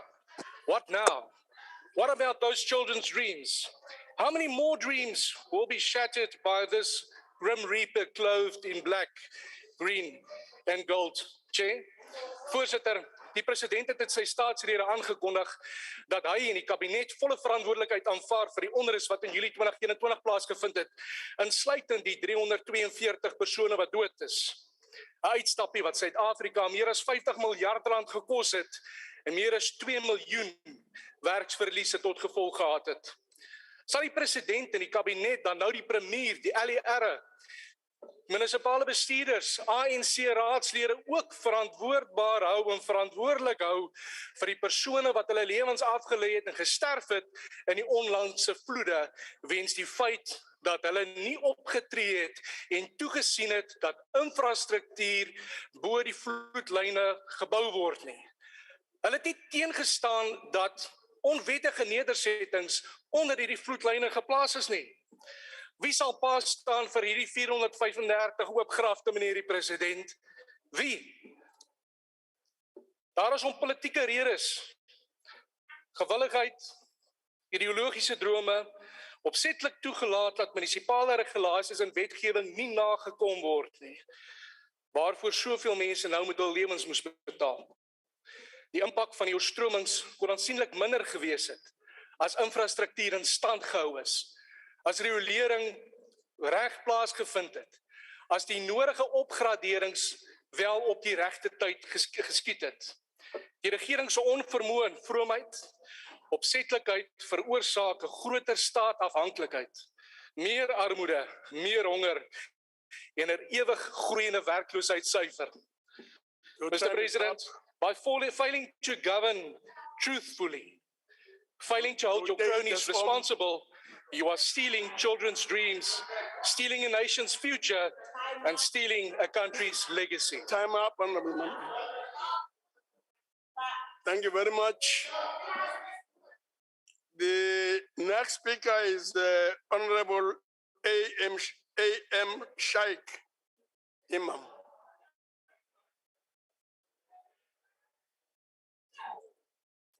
Thank you, Honorable House Chairperson, Honorable Speaker, President, Honorable members in the House. Allow me at the very outset to extend our condolences to the families of the 435 members of our society who lost their lives in this devastating floods. And very importantly, Minister of Police, I want to pay tribute to our police officer, the woman in blue, Siwe Mjwara, who lost her life, selflessly trying to serve the interest of our people. Honorable President, yes, indeed, it's a natural disaster, but I think a lot of this could have been avoided. I must agree with Honorable Steenhuisen because I too have been making call after call after call, Honorable President, and the executive of eThekwini municipality was nowhere to be found. That is a fact. Now, the question that we need to ask ourselves is, why do we need to wait for 435 people to lose their lives? To ask the question, why, and why?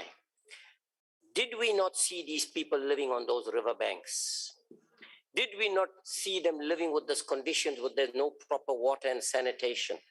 The stormwater drainage not working? Did we not know that these people are moving from rural areas into urban areas because there's not enough development in the rural areas? So what is the lesson that we need to learn here, Mr. President, in order to avoid, and you rightfully alluded to the fact that this is a natural disaster and we're going to have more of it, whether we like it or not. What are we going to do to prevent these things from happening in the future? Now we're going to move people to better ground. It's something we've said before. Let us start building houses in better ground with proper facilities for these people so they don't have to go through them. It's not difficult because we're building these houses, so let's build them under better ground, wood, water, sanitation, electricity there, so that they too can live with dignity. Now, Mr. President, many of these people that have lost their lives, their families are still in shock and pain.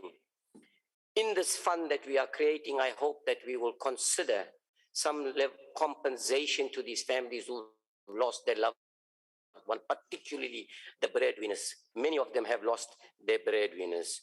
On the issue of the infrastructure, and I know that, Mr. President, you have repeatedly raised the issue of infrastructure and what we must do for economic growth in the country. When I was a councillor at Iteguini, we were losing about 27 to 30% of water on a daily basis. Today, we're losing 50% because of poor maintenance. If infrastructure is one thing that can boost economic growth in this country, let us all work together so that we could be able to build proper infrastructure in the country. Lastly, I want to say that I'm very disappointed that with 435 people losing their lives, we come here today so easily forget these people are still reeling in pain and shock with the loved ones that they have lost. And we come here today and we want to grandstand, we want to insult and attack each other. Surely this is not the platform for it. I thank you very much. Our next speaker is going to be Honorable Hatebe. Honorable Chairperson, the President of the Republic, and members of Parliament. The devastation caused by the recent floods in KwaZulu-Natal and some parts of the Eastern Cape have left a great deal of people with little hope and despair. The IFP has been on the ground assisting individuals and families. What we have been observing on the ground is that suffering is inconceivable, given the loss of families and property. Through our interactions with the affected people, we have observed and shared the pain with families and understood that for some, the devastation extends beyond just the loss of property and material concern. Many have lost their safe places of refuge and livelihoods. It is not difficult to see that the people in the devastated regions are in dire need of aid and necessities of food and clothes. Yet we are witnessing reports that some political party leaders merely come and show faces and leave nothing in terms of assistance, or that certain political individuals receive preferential treatment in terms of water tankers being sent to their homes, and in a bid to cover up what is obviously wrong, their colleagues start to villainize the people of our country.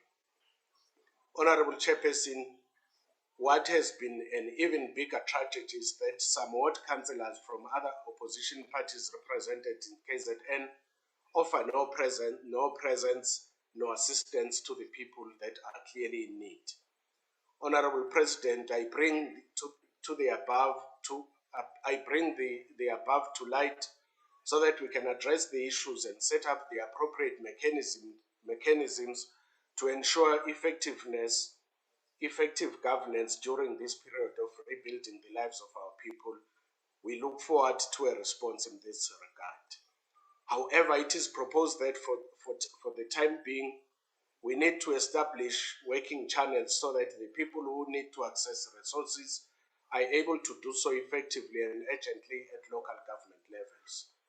We must also empower our public watchdogs and NGOs to keep an eye on irregularities of public funds so that they have the best possible reach and not destroy the very fabric of public accountability.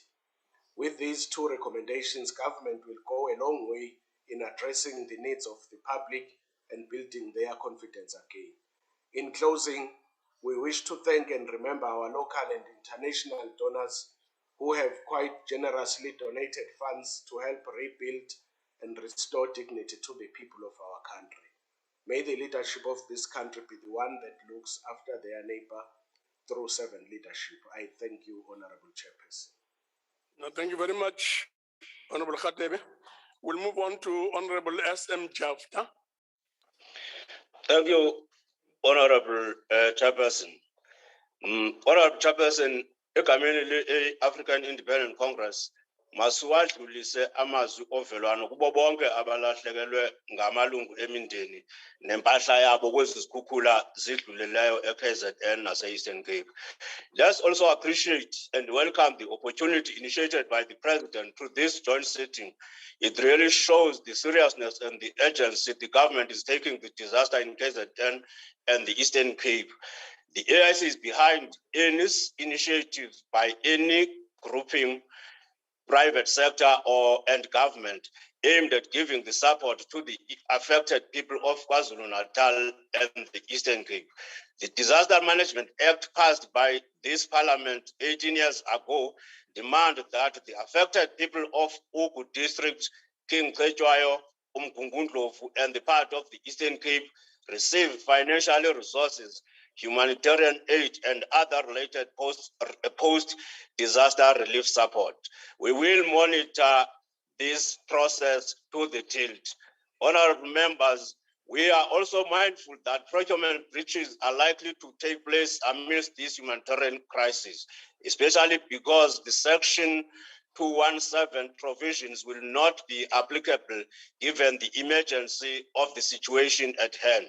In that case, we recommend that an audit process on potential service providers be in motion and any service rendered be audited to determine the value for money.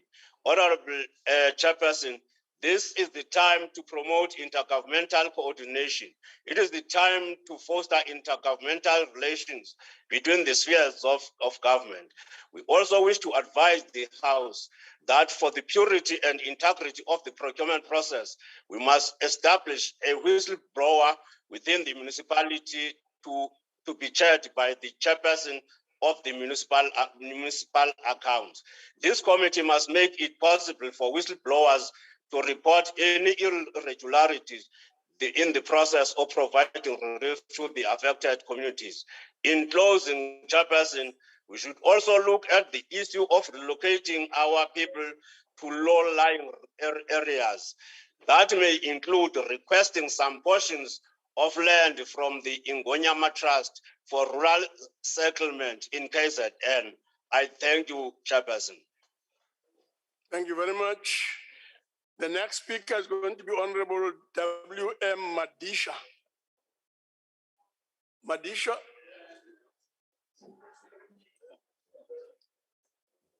Thank you very much.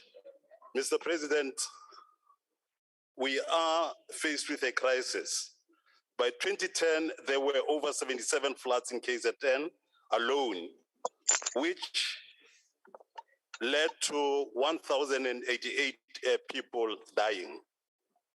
In 2019, there was another flood, which killed 85 people.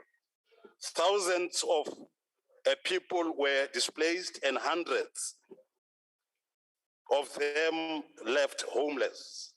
The floods we are talking about today have led to the deaths and or disappearance of almost 500 people, 17,438 schools were destroyed, and 40,000 people are displaced. But even more, thousands of other people are affected in Port St. John's in the Eastern Cape, many others in Gauteng and the Northwest, and others, of course, in all the other provinces of our country. Your government literally does nothing to save people. What it is good at is to come to this house and say, please sleep well. Your government, sir, purports to be advanced, but it still lacks the capacity to assess and use the empirical evidence presented by the meteorological services to government. Even now, your government is ignoring what President Lazarus Chakwara, the president of Malawi, who is also the chairman of SADC, has called on African countries to use daily those services that I've spoken about. Their reports on a daily basis, which have indicated that more heavy rains and storms should be expected. Other countries have begun to deal with a tropical Jasmine, which is expected to make landfall this week, only 1 month after destruction left by Cyclone Egombe, which affected 20,000 people in Malawi and Mozambique. Mr. President, your government must do more. We need to see what is happening beyond our countries and all this kind of problems that we are faced with. Right now, we are going on. We're talking about what is happening in KZN and other provinces but more stealing like it has happened when we spoke about COVID will be happening. I therefore beg you, Mr. President, and your government to look into this kind of things. Otherwise, the people of South Africa will be destroyed like it is happening now. Thank you. Thank you very much. Thank you very much. We'll now proceed to Honorable Bibi. Honorable Bibi will speak from a seat.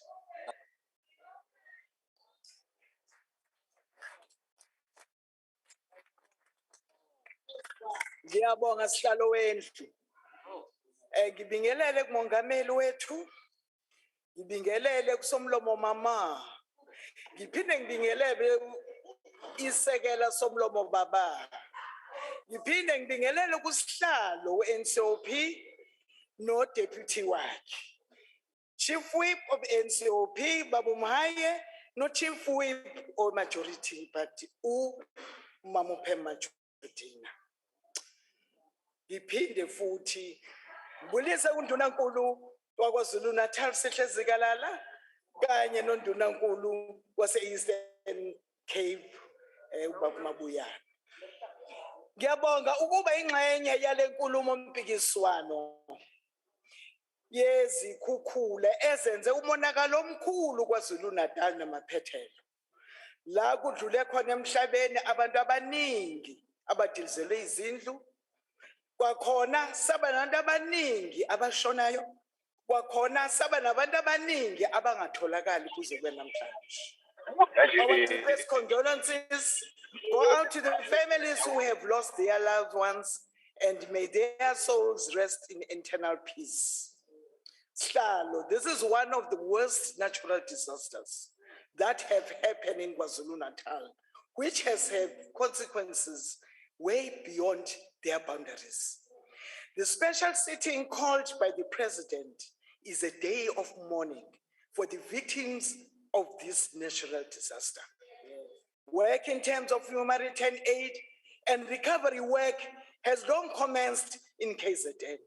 We have been on the ground, crisscrossing the province and interacting with the communities on a daily basis to provide assistance where it is needed. Ingaba wena omhlophe ukuphi lapho sihamba amageduka sobheka imndeni. The provincial government has commenced with the process of developing temporary residential units, which have started in Ilembe district, Ugu and eThekwini. The current forms in accommodate communities are residing in the community halls, churches, schools. They are also given blankets, mattresses, hot meals, and vanity packs, which are being provided by the Department of Social Development and NGOs. Asazi ukuthi ke hamaphi ke lama departments enithani waboni ngoba ukhongolo siwakhiphile onke asezinkalweni ayasebenza. And the KZN has established in-app center, njengoba isibiza ngama-cella nje. We have got an app center which work with Operation Sumasake. It is used for a drop-off center for relief of essential during this time of disaster. We have volunteers, field workers, working day and night, profiling bereaved families and ensuring all those families bathola usizo lo social relief, and also bathola ama-vouchers okudla, and also providing psychosocial services to all affected families and also victims of the floods. Simbonile lapha uPremier wethu okwazile ukuthi makubonakala ukuthi imigwaqo leminye akwazeki ukuthi kuhambeke kuzona, wakwazi ukuthi anxenxe iParliament eliphezulu ukuthi bakwazi ukuthi ama-toll free asemvoti plaza nothongathi bakwazi ukuthi bakwazi abantu bayisebenzise. Ugovernment kakhongolose njalo loyo owenza zonke lezi zinto. Utshontsha amanzi, isela lenu, utshontsha amanzi. Ama-professional benza yonke into, o-social work, wenani, zonke izinto, bebehamba besho phezulu. Kananjalo, Ngekaqedi nje Parliament ehloniphekile. Simbonile umongameli wezwe nethimba lakhe beduduza imindeni eyehlelwe yilenhlekelele bezithobile ehlezi phansi ocansini kanye nabantu abasosizini. Simbonile undunankulu nethimba lakhe leshamthetho naye beduduza imindeni bekhipha nezinsiza ukuthi imindeni isizakale.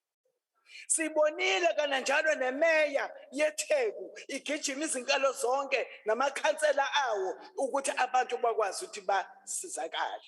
Beyoma phezu kwamabridge bebuka umonakalo wamabridge hayi abantu.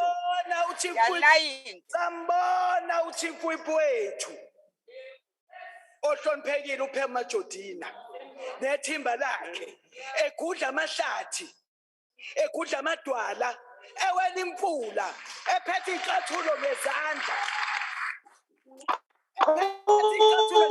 ukuze phela awele aye kuleya mizi entulayo edinga ukuthi siduduzwe. Ngiyabuza futhi ukuthi wena omhlopheke ubukuphi lapho thina sikhuthuze lezi ndawo. Siyabonga kakhulu siKwaZulu Natal province umuntu ngumuntu ngabantu. That's how this government kaKhongolose yenza ukuthi wonke umuntu azange sikhethe ukuthi wena wavotela iphi inhlangano kodwa siqinisekile ukuthi wonke umuntu akwazi athole kodwa ontaba kayikhonje bebengabonwa ndawo behamba nje ukuthebelela beyongena emahholo ezona ndawo lezi ebekuyezabo ke bengafuni ukuba thina sibe khona. Simbonile uTransnet assessor yonke damage ye-rail ne-network ko-portwork in terms of ukuthi kudinga ukuthi kwenziwe ini. Kananjalo siyibonile noPrasa oqinisekisa ukuthi online bestimela kwi-province abadamejekile ukuthi bayenzeka. Siyabonga kakhulu Khongolose omkhulu eprovinsini esilidayo leader we-ANC ningadideki ukuthi nikwazi ukuthi normalize isimo ebesinjengewe njoba kwenzekile. Kodwa kumnandi ukuthi njoba betha amanzi la watholakali nje cha eThekwini kuimprove kakhulu. At least u60% eThekwini abantu sebathola amanzi. Inner and outer west region and north region conclude 50% no 42%. No gesi ngokunjalo. Sengivala ke sihlalo wami uPrima wethu Nkosi yami njoba elapha ngwethu behambe bemtshela ama fake news ukuthi naku water tank. Lalelani bantu wethu thina suhulumeni osebenzayo ebantwini lo tank le yayihamba iye ebantwini ngoba bekunalokho ukuthi tank mayiphumile mina hijack. Siyabonga esihlalo wethu Siyabonga mama. Long live mama. Long live Matele. Mama. Malibongwe. Igama lamakhosikazi. Igama lamakhosikazi Malibongwe. Order, members.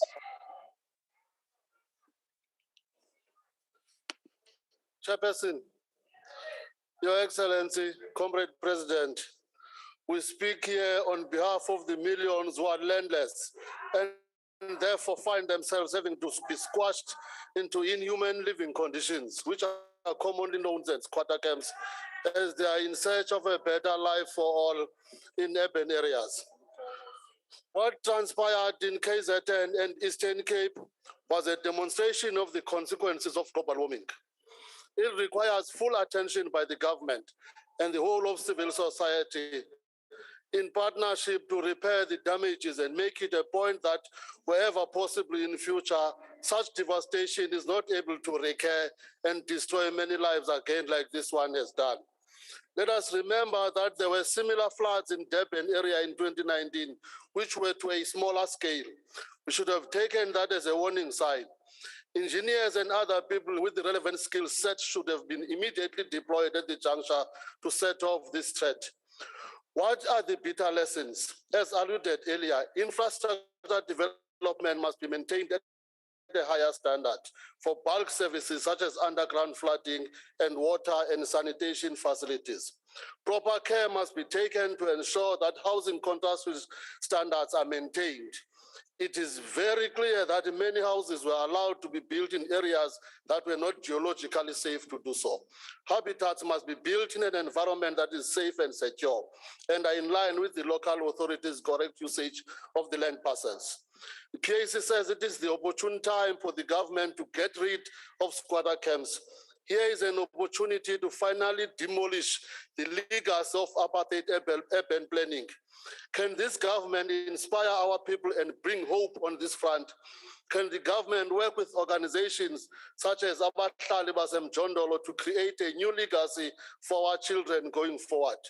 We only pray and hope that the executive authority under the care of the ANC will not divert attention to itself for the usual greed and selfness of its operatives.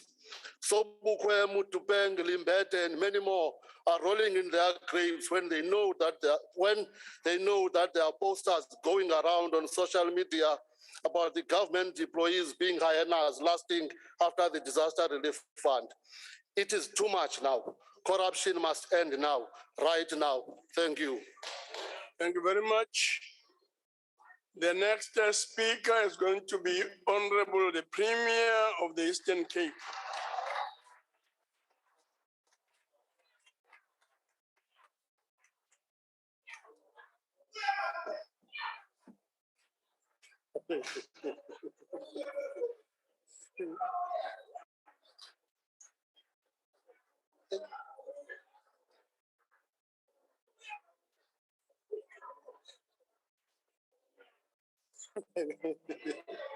Order.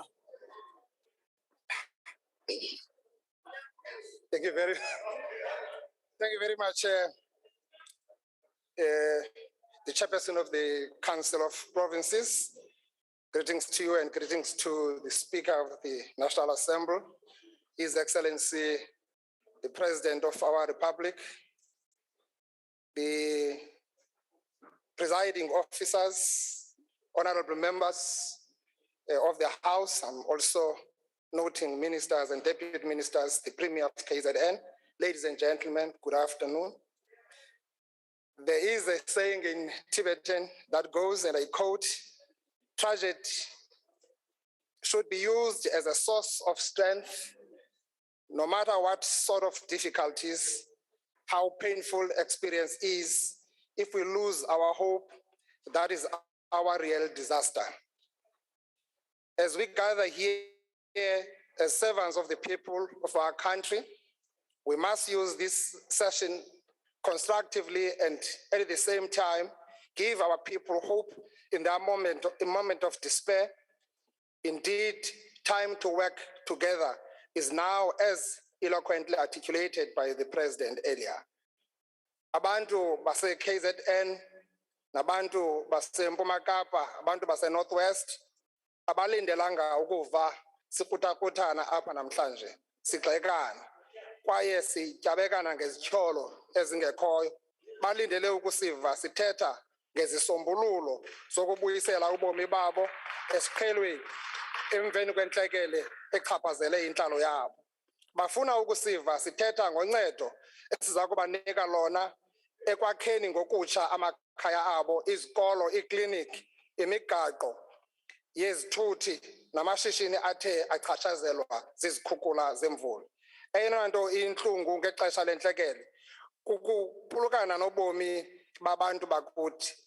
Siyancedisa kuzo zonke iintsapho eziphulukene namalungu kule ntlekele. Njengoko sisazi abantu abaswelekele eKZN, abanye babo basuka e-Eastern Cape.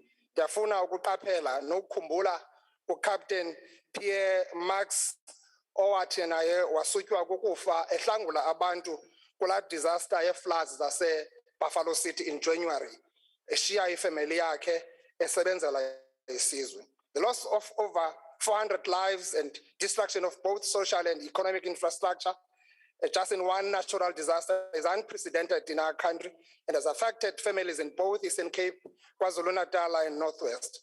Sidinga ilima likarhulumente, imibutho engekho phantsi korhulumente noosomashishini babucala ukuphakamisa abantu bakuthi kule ntlekele. Andisiso isanuse semoyozulu president nawe honorable speaker kodwa ndiyafuna ukuthi urhulumente kazwelonke nowephondo lalapha entshona Kapa mabalungiselele intlekele enokwehla entshona koloni kule mvula siyazi into kokuba imvula zabo ziyaxhaphaka apha ebusika. Siyibonile i-challenge kwi-Eastern Seaboard is likely to extend. Honorable Speaker, the natural disasters have become a constant occurrence in our province of the Eastern Cape.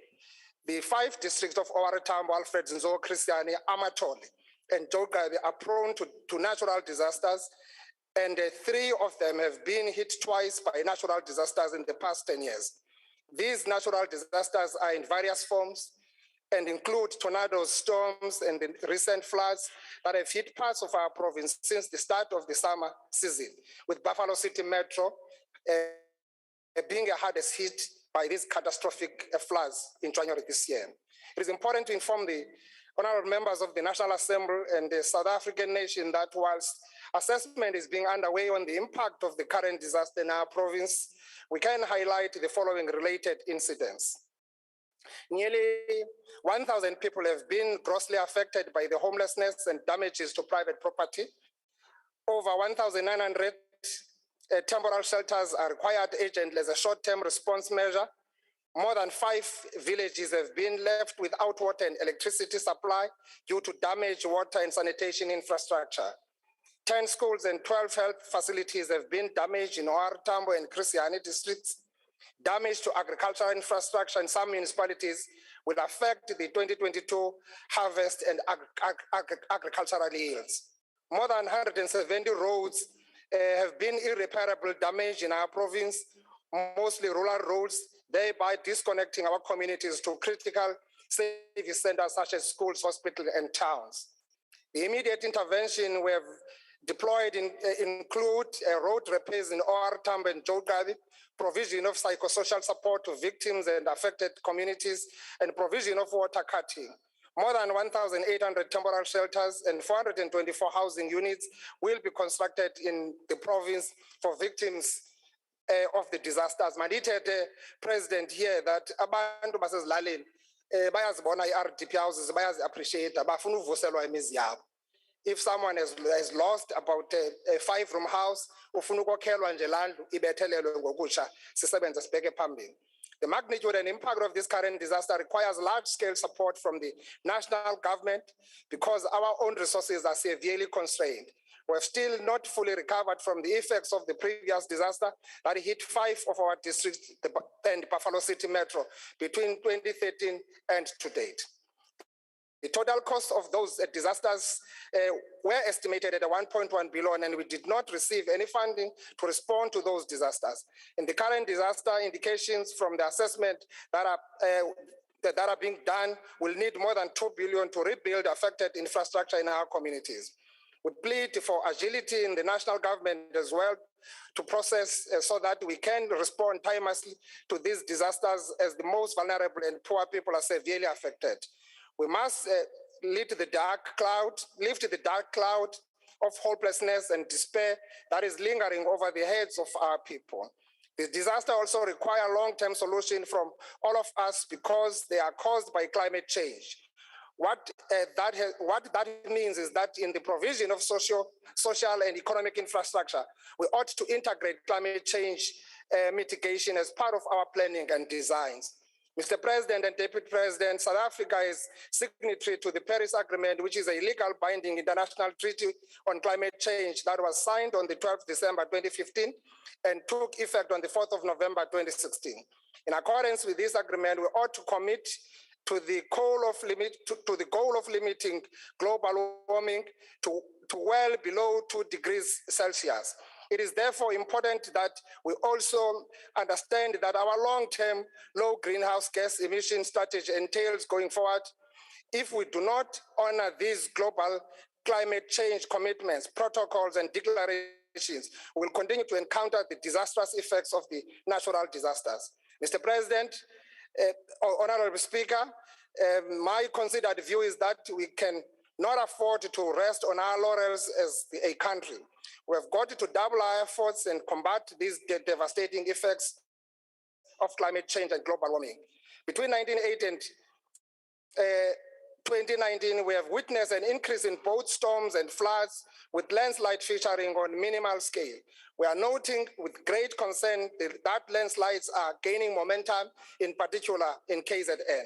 The climate change crisis puts an immense amount of pressure on the scarce resources that we have at our disposal as government. Equally, it puts the government system on trial, as these disasters often impact on our communities badly. Let these disasters be a moment of re-strategizing and reimagining and a just and a sustainable future for all. Our first line of defense is planning and development of quality plans that are informed by ISO norms and standards. Provision of human settlement plans and designs will help our people understand why they cannot build settlement on flood plains and dolomitic areas. More importantly, we must deal decisively with the cause of climate change, which is greenhouse gas emission. We believe our country is on the right track to contribute towards carbon neutrality by 2050. We must heighten direct funding and invest efforts towards ensuring a just transition to renewable energy that will not devastate. You conclude. Okay. We really stand here and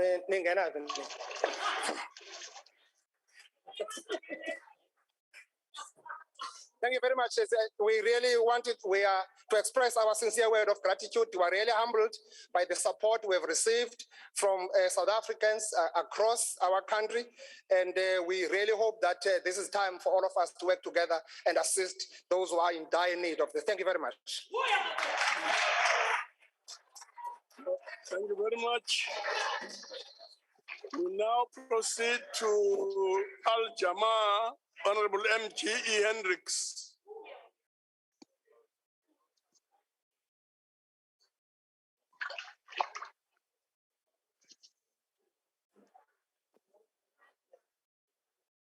Speaker, Chair, His Excellency, Honorable Premiers, reports from our constituency in Omdowni and eThekwini, where we have an impact member and we have councillors, is that the Premier and the Mayor of eThekwini are on the ground helping communities. Thank you very much, Premier.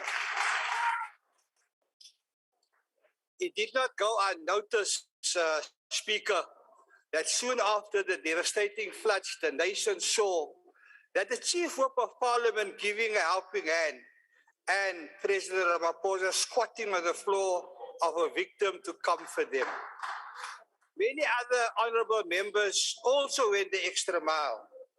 Parliament Speaker displayed Ubuntu, of which we can be proud of. Al Jamaa dispatched its relief workers in the Ugu district. And as you know, the Ugu district, Honourable President, is part of your second smart city. And we briefed many NGOs and assisted with release of bodies for burial. It is clear that the 6 parliaments in their budget processes underestimated the harm apartheid neglect caused to infrastructure for villages and towns. Most aid is going to cities like eThekwini and not to the real disadvantaged areas where our constituency is, especially in the Ugu district.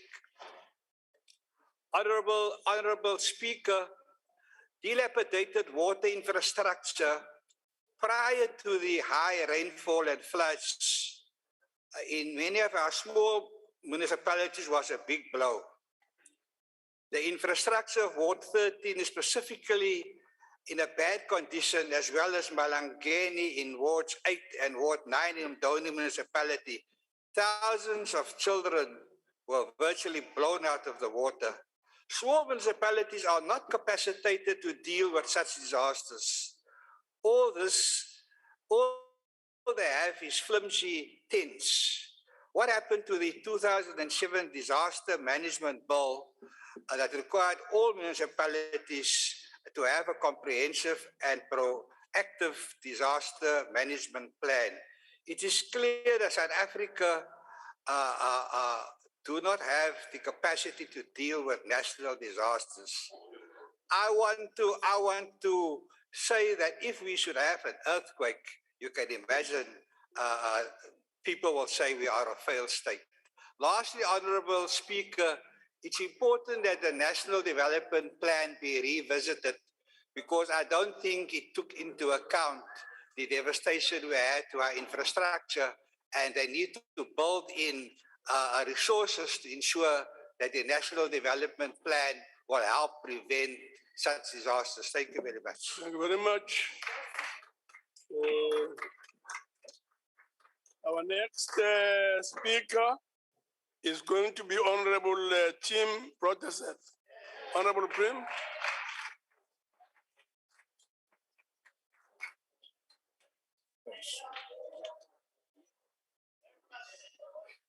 Honourable Speaker, Honourable Chairperson, Honourable President, Honourable Members, fellow South Africans.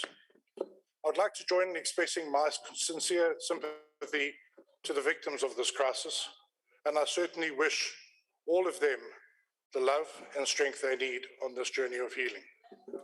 Honourable President, you said earlier that this storm, this devastating event, was due to climate change. Whilst that assumption may be true, the problem with it is that it creates a foundation of plausible deniability for officials. Officials can say that this was a one-off event and they had no way of knowing it was coming. The reality in KZN, colleagues, is different. If we turn back the pages of history, we will see that flooding is common in KZN. Between April 1856 and October 2017, on no less than 10 occasions in the same coastal area, we've had rainfall of between 250 to 400 millimeters in one day, causing widespread infrastructure damage. So the eThekwini municipality should have seen this coming and should have been prepared for it. It was bound to happen. And the eThekwini municipality was certainly warned. On the 10th of April, the South African Weather Service issued a level 2 warning of a cut-off low system. Now, for those of you who need a brush up in your geography from high school, as I did, a cut-off low, also known as a weatherman's woe, is a weather system that hovers over an area for a couple of days, a number of days, and just dumps everything that's in it on that region without respite. A day later, 11 April, South African Weather Services upgraded the level to a level 8, and later that day made it a level 9. The warnings were dire. Widespread flooding of roads and settlements, loss of life, infrastructure damage, displacement of communities, widespread mudslides and rockfalls, widespread and prolonged disruption of municipal services. The South African Weather Service got it exactly right. But did the eThekwini municipality take the time to warn its residents of this? Now, this municipality always touts its Facebook as a reliable source of information. It is a wide network. It has over 430,000 followers, a perfect conduit for information and warnings. But if you go and analyze that page, as I have, for the time period of 10 to 12 April, you will find the following: notifications of normal power outings, notifications relating to the submission of budget proposals, a caution to stop littering to prevent drain damage, a bit late, an Eskom load shedding notice, but there was no disaster weather warning alert. But despite this fact, Mayor Kaunda, on the 12th of April, conducted a media briefing. And he said in that media briefing that as soon as they were warned by South African Weather Service, they posted it. That is completely and utterly false. It's proven. They did not do it. They did not give the residents of eThekwini any warning of the level 9 threats that were coming their way. Now, in my area, people died in their homes. I wonder how many people could have been saved if they were told that one of the worst storms in a generation was coming their way, if they'd evacuated their homes. So if we look at the response, what about, we know there was no warning. If we look at the response, what was that like? Now, the disaster management plan in eThekwini, there actually is one, says that you're supposed to try and mitigate loss rather than try and prevent it. Well, it emphasizes both. This is the first failure. Nothing could be done to stop the storm, but certainly a lot could be done to mitigate it. There was no capacity for evacuations. In the critical hours between 10 and 12 April, when the Isopingo Basin flooded again for the umpteenth time, there was not one helicopter to help people. There was not one helicopter to help people be evacuated. That was arranged by private citizens in their boats and their vehicles, and it was coordinated by a DA ward councillor. It's the truth. It's the truth. I'm sorry it hurts. In Otongati, one of our senior public reps, a ward councillor, threw herself into the Otongati River to try and save people in the absence of search and rescue efforts. In terms of water, the already failing infrastructure has been decimated. Here's the situation. eThekwini's got 105 water tankers. That's what their fleet says. In reality, there are only 75 of them that work. This is a city with 4 million residents.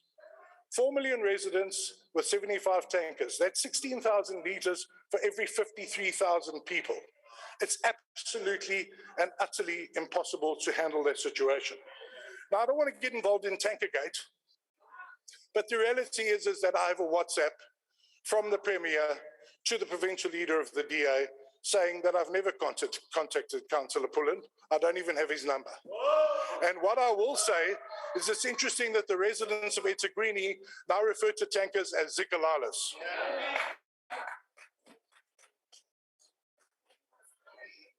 In conclusion, Mr. President, this was a disaster that should have been foreseen and adequately prepared for. Despite the best efforts of technicians, search and rescue, emergency responders, and councillors, the administration has failed to mitigate the disaster. For the umpteenth time, Mr. President, people have been left to fend for themselves. Mr. President, to conclude, there are three types of people in this world when it comes to decision making. Those who make things happen, those who watch things happen, and those who wonder what happened. In this case, like the cut-off low, the ANC-led administration in Durban stayed stationary for days while this disaster played out, watching and wondering what was happening. Mr. President, the ad hoc committee will be on the ground in KZN. We will watch every cent spent. And let's start with the fact that initial estimates were 950 billion. Now they've been revised to 17 billion. We'll start there. Time is up. Okay. Mr. President, decisive action is required from you to address these issues. If you do not, Mr. President, the people of this country will rise up and take action into their own hands. Mr. President, we pray that you will heed this warning. I thank you.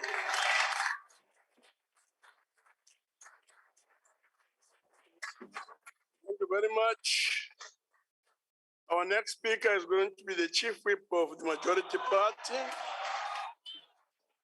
Honorable Femi Matodina. Malibongwe. Ababhexeshi bobabini bale parlamente namhlanje, Mungameli obekekileyo,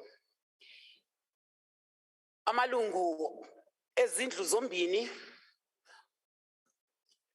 opremier bobabini abakhoyo apha. Ilusizi into yoba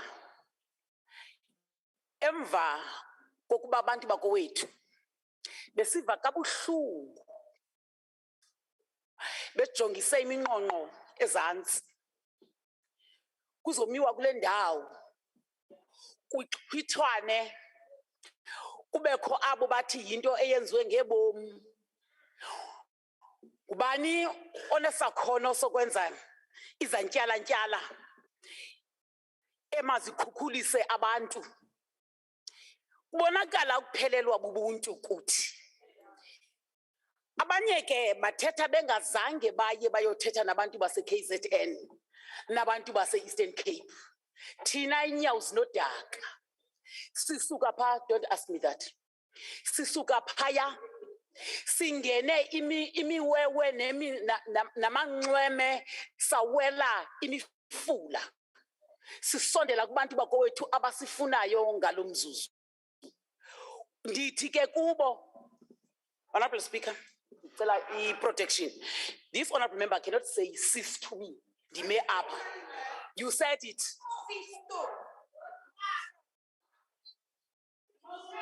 Yeah. Honorable members, I guess we should just remind each other that although we can heckle and so on, there's no way in which heckling can be helpful if we can't hear what the speaker is saying. In any way, dialogue is forbidden. Please proceed, Chief Whip. Enkosi ngokungenelela. Kumele ke into yoba President sivume sibulele kuwe icabinet oyikhokhelayo iye yatsiba kwangoko yangena eKZN icabinet oyikhokhelayo nangoku ndithetha amalungu amanye wecabinet awekho apha oko ayesebenza eKZN esebenza eEastern Cape makwaye masiwaqhabele siwabulele. Ngabantu abayaziyo into yoba bathunyiwe bahambe bedlala. Bayile bayosondela ebantwini bakowethu beva inhlungu yabo. Lanja yomkhondo ebeyihamba kunye nomama ubusisiwe Mjwarha ibisenza umsebenzi wobuthandazwe. Nayo yafumana isiwela kula ngozi. Sithi ke ngelixesha siye-ANC umanyano ngamandla. Masikhalisane nabantu bakowethu kwinhlungu abanayo enakikoduwo ha hona likoduwo he o tshwanetse gore re sebedisane mmoho re le setšhaba sa South Africa. We have an obligation as the people's government to ensure that we intervene at an appropriate time, and that you have done, President. That you have done, Premier, Honorable.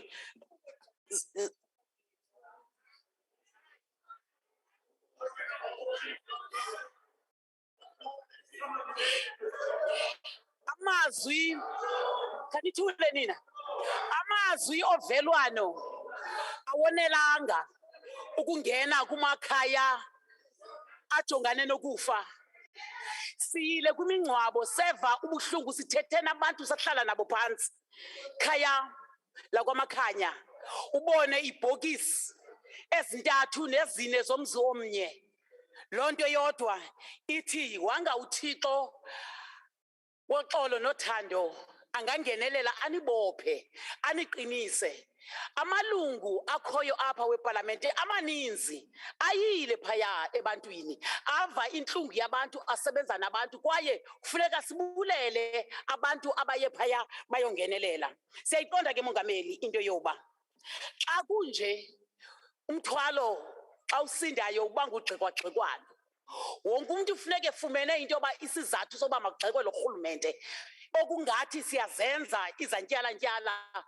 If we are creating those floods, those were natural disasters and they are attended to by our government. Le ad hoc committee eyenziwe namhlanje, the ad hoc committee eyenziwe namhlanje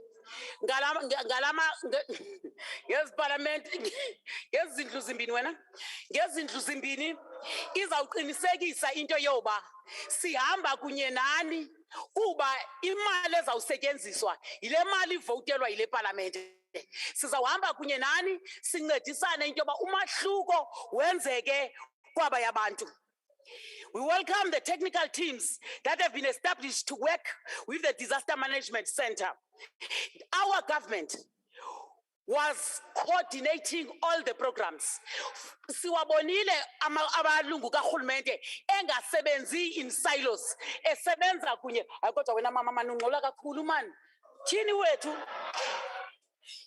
Dear leader, with due respect, we cannot come and do political standing at the expense of the pain that our people have done. Ungadikhombi wena.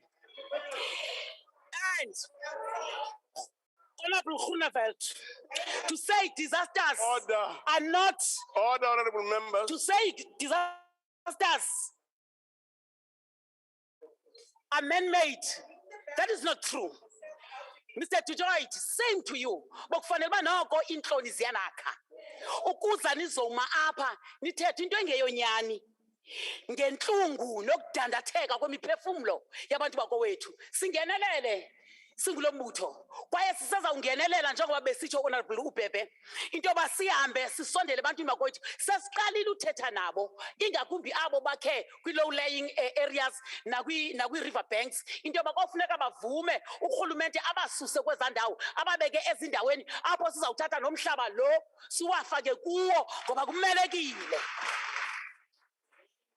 As part of Ubuntu, masinikeleni, sinikele kubantu bakowethu, siqokelele konke oko esinako, sibabonile ke abantu, besithi kurhulumente, ewe, sihleli kwezi ndawo nisibeke kuso, kodwa khanenze ngokukhawuleza with the capable government of the KZN, the national government, the eThekwini government. Loo nto izakwenziwa sikhokela abantu bakuthi ingakuhlekisa ngalo mzuzu ngoba kumandi kuwe awukho kula meko ingakuhlekisa ngalo mzuzu kodwa ngenye imini loo mazinyo azaba zinyanda. Yintlekele lento esikuyo. uThixo wamamanyange makasikelele iAfrika. Aba bantu kuthiwa bayi-435 masimfuna ifake laa mveku yasePort St John ibingcwatyi izolo. Bayi-436 abantu abathe basoleka kule ntlekele amakhaya emkile omakhelwane sibabonile ntuzuma koward 59 apho bendikhona apho ootata noomama amathandazo abavuke ngobusuku bayohlangula abantu abadala ubunye bubonakele phaya into yoba thina singabantu boMzantsi Afrika siyakwazi ukusebenza kunye. However, it is imperative that proper planning must occur at all times. The current assessment by the Department of Agriculture and Rural Development and Land Reform on the extent of damage agricultural production is awusincedisa into yoba kungalanjwa ngoba ezi floods izawuzisindlala ezi floods zizawuzisa into yoba kungakwazi into yoba kuphinde kulimeke sithi ke qhubekani nomsebenzi omhle eniwenzayo kuminister ojongane nezindlu esimbonileyo into yoba kuyangenelelwa kukhawuleziswa into yoba abantu mababe nendawo zokuhlala sithi nangaleyo siyayinika inkxaso yethu engagungqiyo. Le komiti yenziwe apha izawukhawulezisa ekubeni ijonge ngaphaya kwezintlekele into yoba ukuze sakhe kakutsha uMzantsi Afrika kufuneka senze ntoni na. Whereas government in the global north respond to such events by borrowing on capital markets at low cost in order to finance stimulus and investment packages, Africa and countries in the global south have to rely on small amounts of financial support. The ANC calls on presiding officers of parliament to urgently convene the national dialogue on climate change. Going forward, to impact on climate change, lanto ibizwa global warming imfudumalo yesibhakabhaka.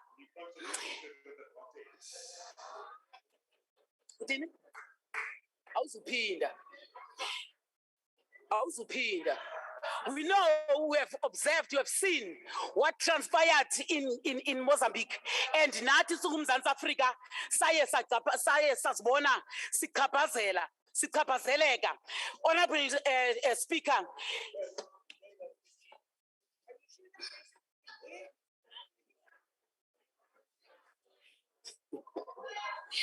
Honorable Speaker, it is important that you must also say, as the ANC, we are deeply conscious of the fact that with 16,000 households that have been affected, the shelters, temporary shelters are really needed, but also that must be done in consultation with our communities.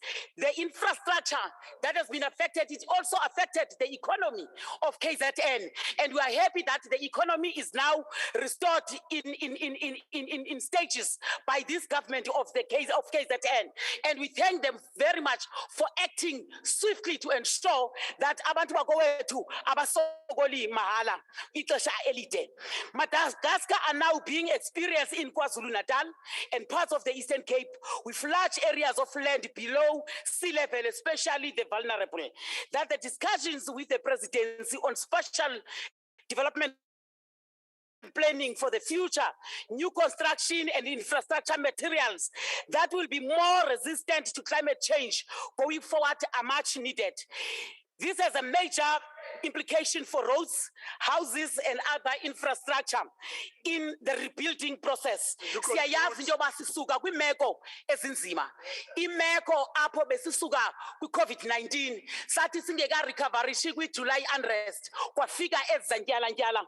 Sithi uThixo wamanyange makangenelele asindise abone izwe lakowethu azaxolele izono zalo abasingathe abo basentlungwini ngalo mzuzu i-ANC inawuze ihlekise ngentlungu yokuswelekelwa ngabantu kwaye sizawusebenza nabo bantu bahamba kunye nathi siyazibulela inkxaso nathi siyi-ANC esizifumeneyo sakwazi ukungena ngaphaya. Chief Whip. Tata mandibulele kakhulu kodwa siyayixhasa le okungenelela kukarhulumente. Nina? Malibongwe. Malibongwe, Chief Whip. Thank you very much. Malibongwe. We will now proceed and have a response from the President.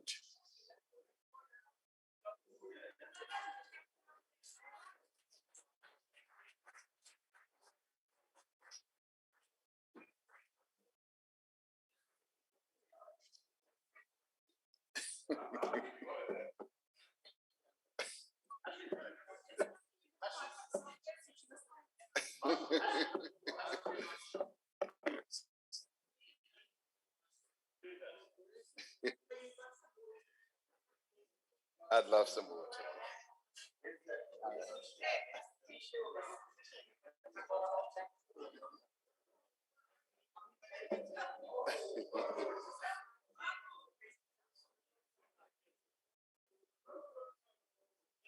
Thank you,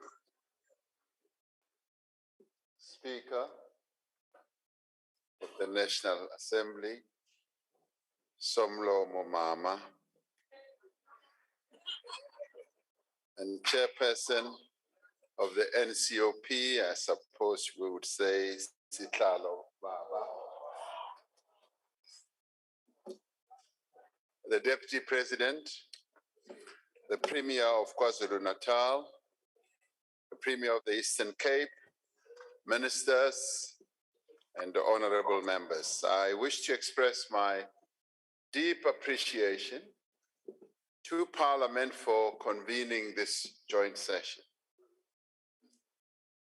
I must thank each one of you as members who've just spoken here today. Just your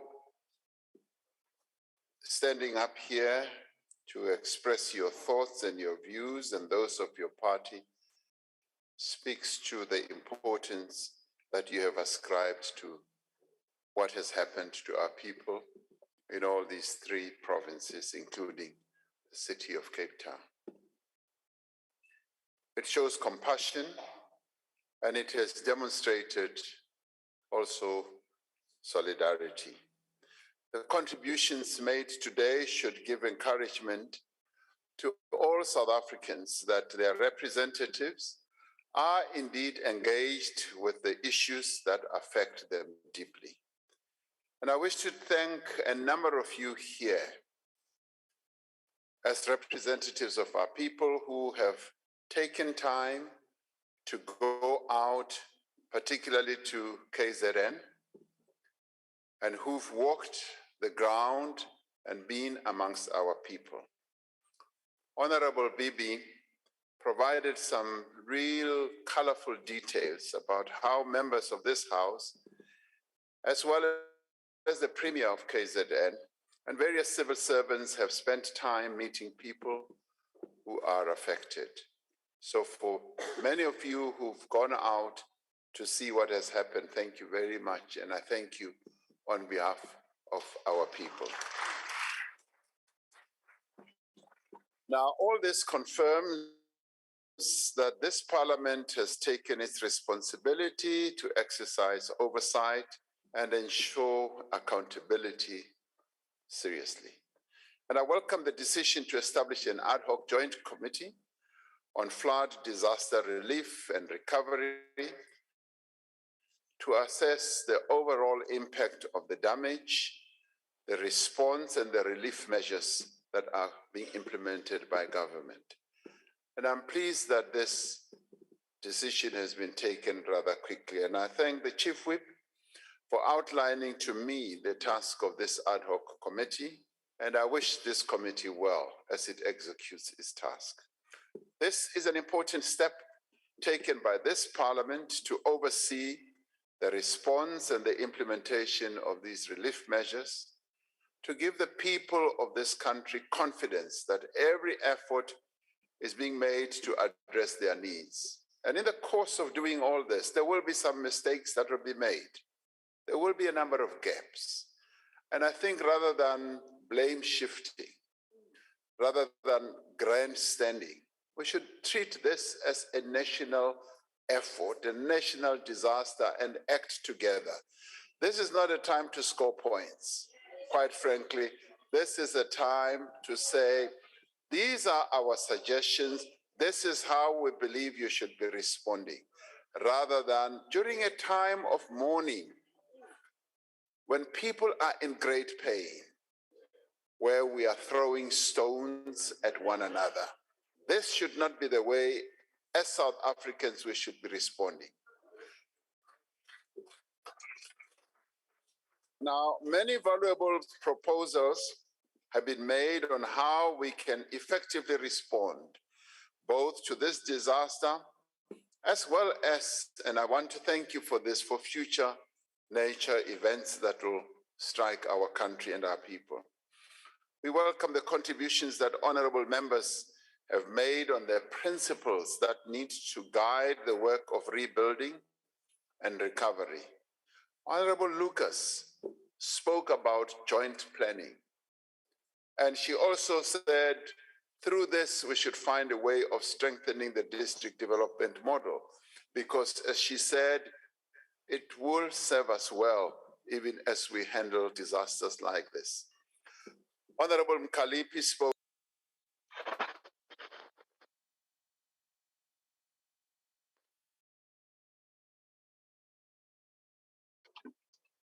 those remarks. Honorable Groenewald spoke about the need for prayer and action. And this is the one time when I realized that, yes, prayer and action should work together. And I agree that we should go beyond prayer and act decisively, which is precisely what he was asking for. Honorable Swart spoke well about the need for stewardship of the public resources that are going to be made available. So several speakers have drawn attention to the need for an urgent and coordinated and concerted effort to address the effects and challenges of climate change. They have made the point that these floods have highlighted the tragic realities of climate injustice. Yes, warnings should have been heeded, but I think what we should now be doing is to say, what do we do to ensure that we mitigate future disasters? Those least responsible for climate change, especially those living in conditions of poverty, are often most severely impacted by its consequences, as a number of you have said here. Climate action must be a fundamental part of our developmental agenda and must inform every aspect of our planning, budgeting, construction, and infrastructure going forward. Honorable Luthuli suggested that we must have early warning systems. And I think she's right. Suppose the South African Weather Service does give warnings, but those warnings need to be heeded.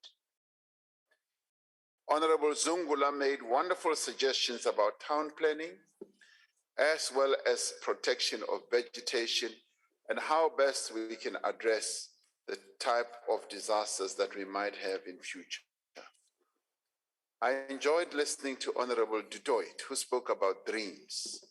The dreams of our people have been crushed and shattered, and our collective responsibility now is to how to rebuild our people's dreams. And I hope that he does join all of us in rebuilding those dreams rather than being on the critical side. Several speakers have made references to concerns about the potential for the abuse of resources and the misappropriation of relief funds. I thank those speakers that acknowledged the measures that government is putting in place to minimize the possibility of theft or misuse of funds. Premier Zikalala emphatically stated here that the process of spending the resources will be corruption-free and that the contracts, listen first, and that is where our problem is. We don't listen to one another. Now, what he said was that we are going to make sure that the contracts are going to be pre-audited. What we should now be saying as Parliament, having set up this ad hoc committee, is to say, how can we work with you as you go about this process that you are setting in place to ensure that there is going to be pre-auditing of the contracts? This is where Parliament should come into its own. And I'd like to thank the Premier for this unequivocal statement about the utilization of public funds and resources. Honorable Kwakwa welcomes the audits, and it is wonderful that he is one of those who recognizes that there are measures that are being put in place. And our task as an oversight Parliament is to make sure that these measures do indeed take effect. In addition to these measures, we're moving ahead to put in place a multi-stakeholder oversight mechanism that can increase transparency and accountability. Such a mechanism would not replace existing mechanisms or assume the responsibilities of those required by law to account for these funds. Rather, it would provide another level and another layer of assurance that is representative of several sectors of society. Now, as we warn of the potential for corruption, we should be careful not to cast aspersions on the vast majority of public servants in all spheres of government who undertake their responsibilities with integrity and with commitment. As we draw attention to the gaps in our response, we should at the same time be careful not to diminish the extraordinary efforts of government institutions and their employees in responding to the immediate and ongoing needs of the people that are affected. It is those people who work for government, who work for our people, who are out there on the ground. And rather than throw stones at them, degrade them, insult them, and demean them, let us see how best we can support them, we can assist them in the work that they are doing. As is clear from the reports we have received today, relief is being provided to those who need it. Water and electricity supply is being restored to affected areas. Honorable Bibi made this very clear because she has spent time on the ground going through the various parts of KZN. And I rather appreciated her very colorful account of what is happening on the ground. the work is being done by civil servants. But as one deals with a major crisis like this, there will be gaps, there will be weaknesses, and there will be setbacks. And we should rather say, how best can we close those gaps, and how best can we strengthen the hand of those who are doing the work? And it is not like no work is getting done.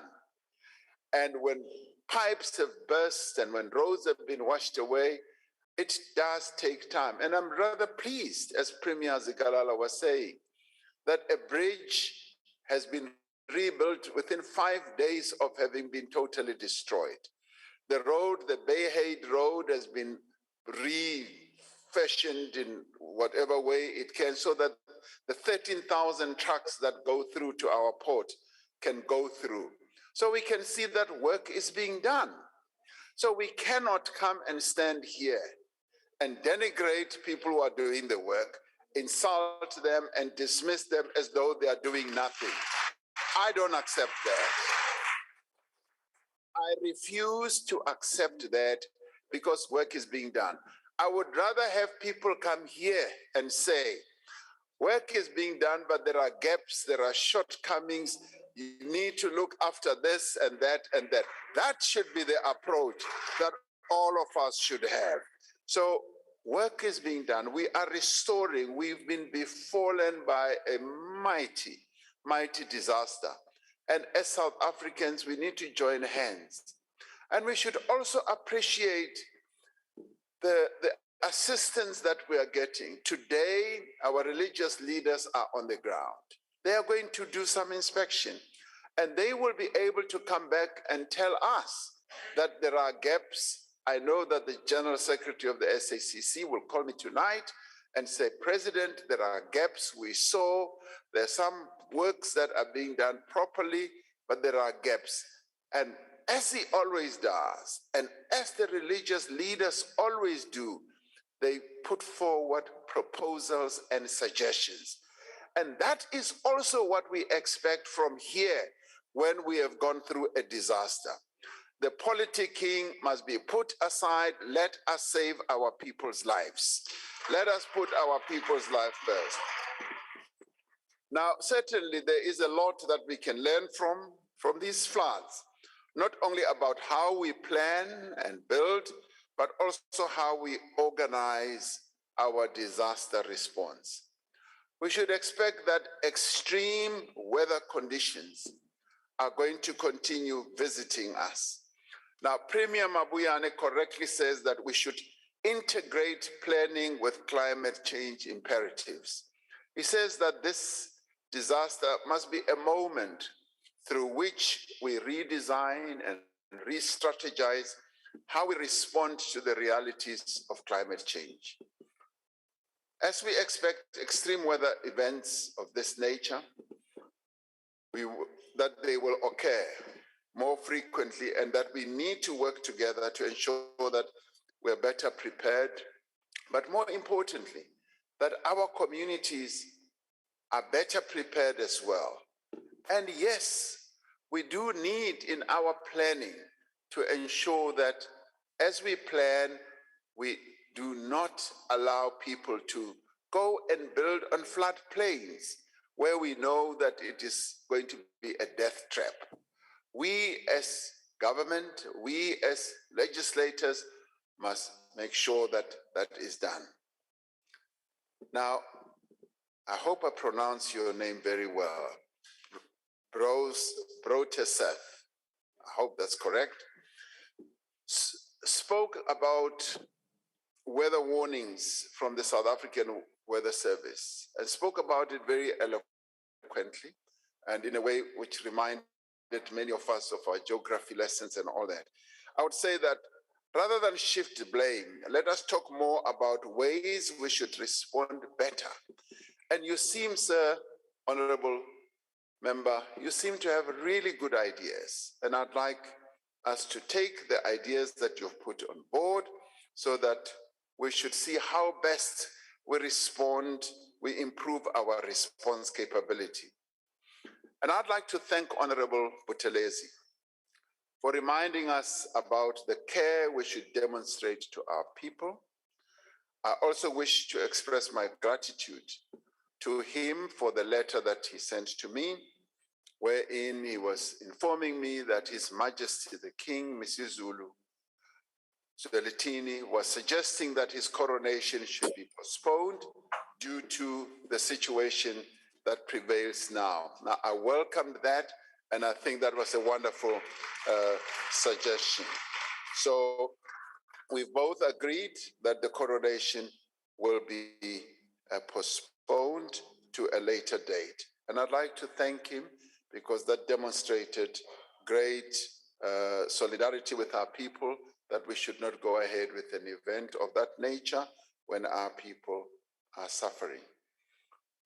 Honorable Sheikh Imam suggests that we should build on better ground when we next build, but he raises a very important point as well, that we should focus our attention more on maintenance. And he says that we're losing lots of water, about 30% now, it's going to be 50%, all being lost to the eThekwini municipality.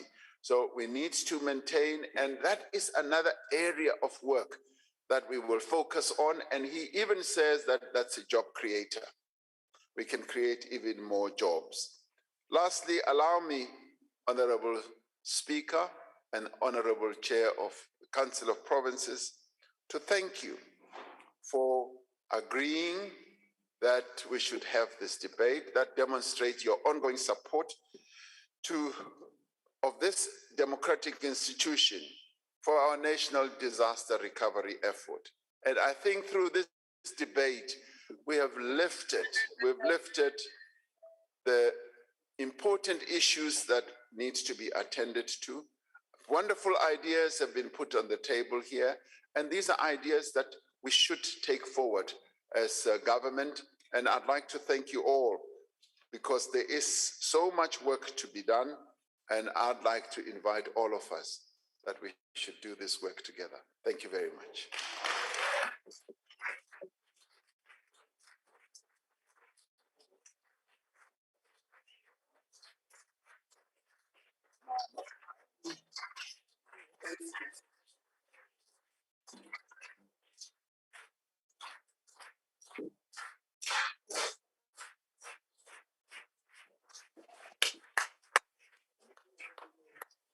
Thank you very much. Sawubona We should Mongameli.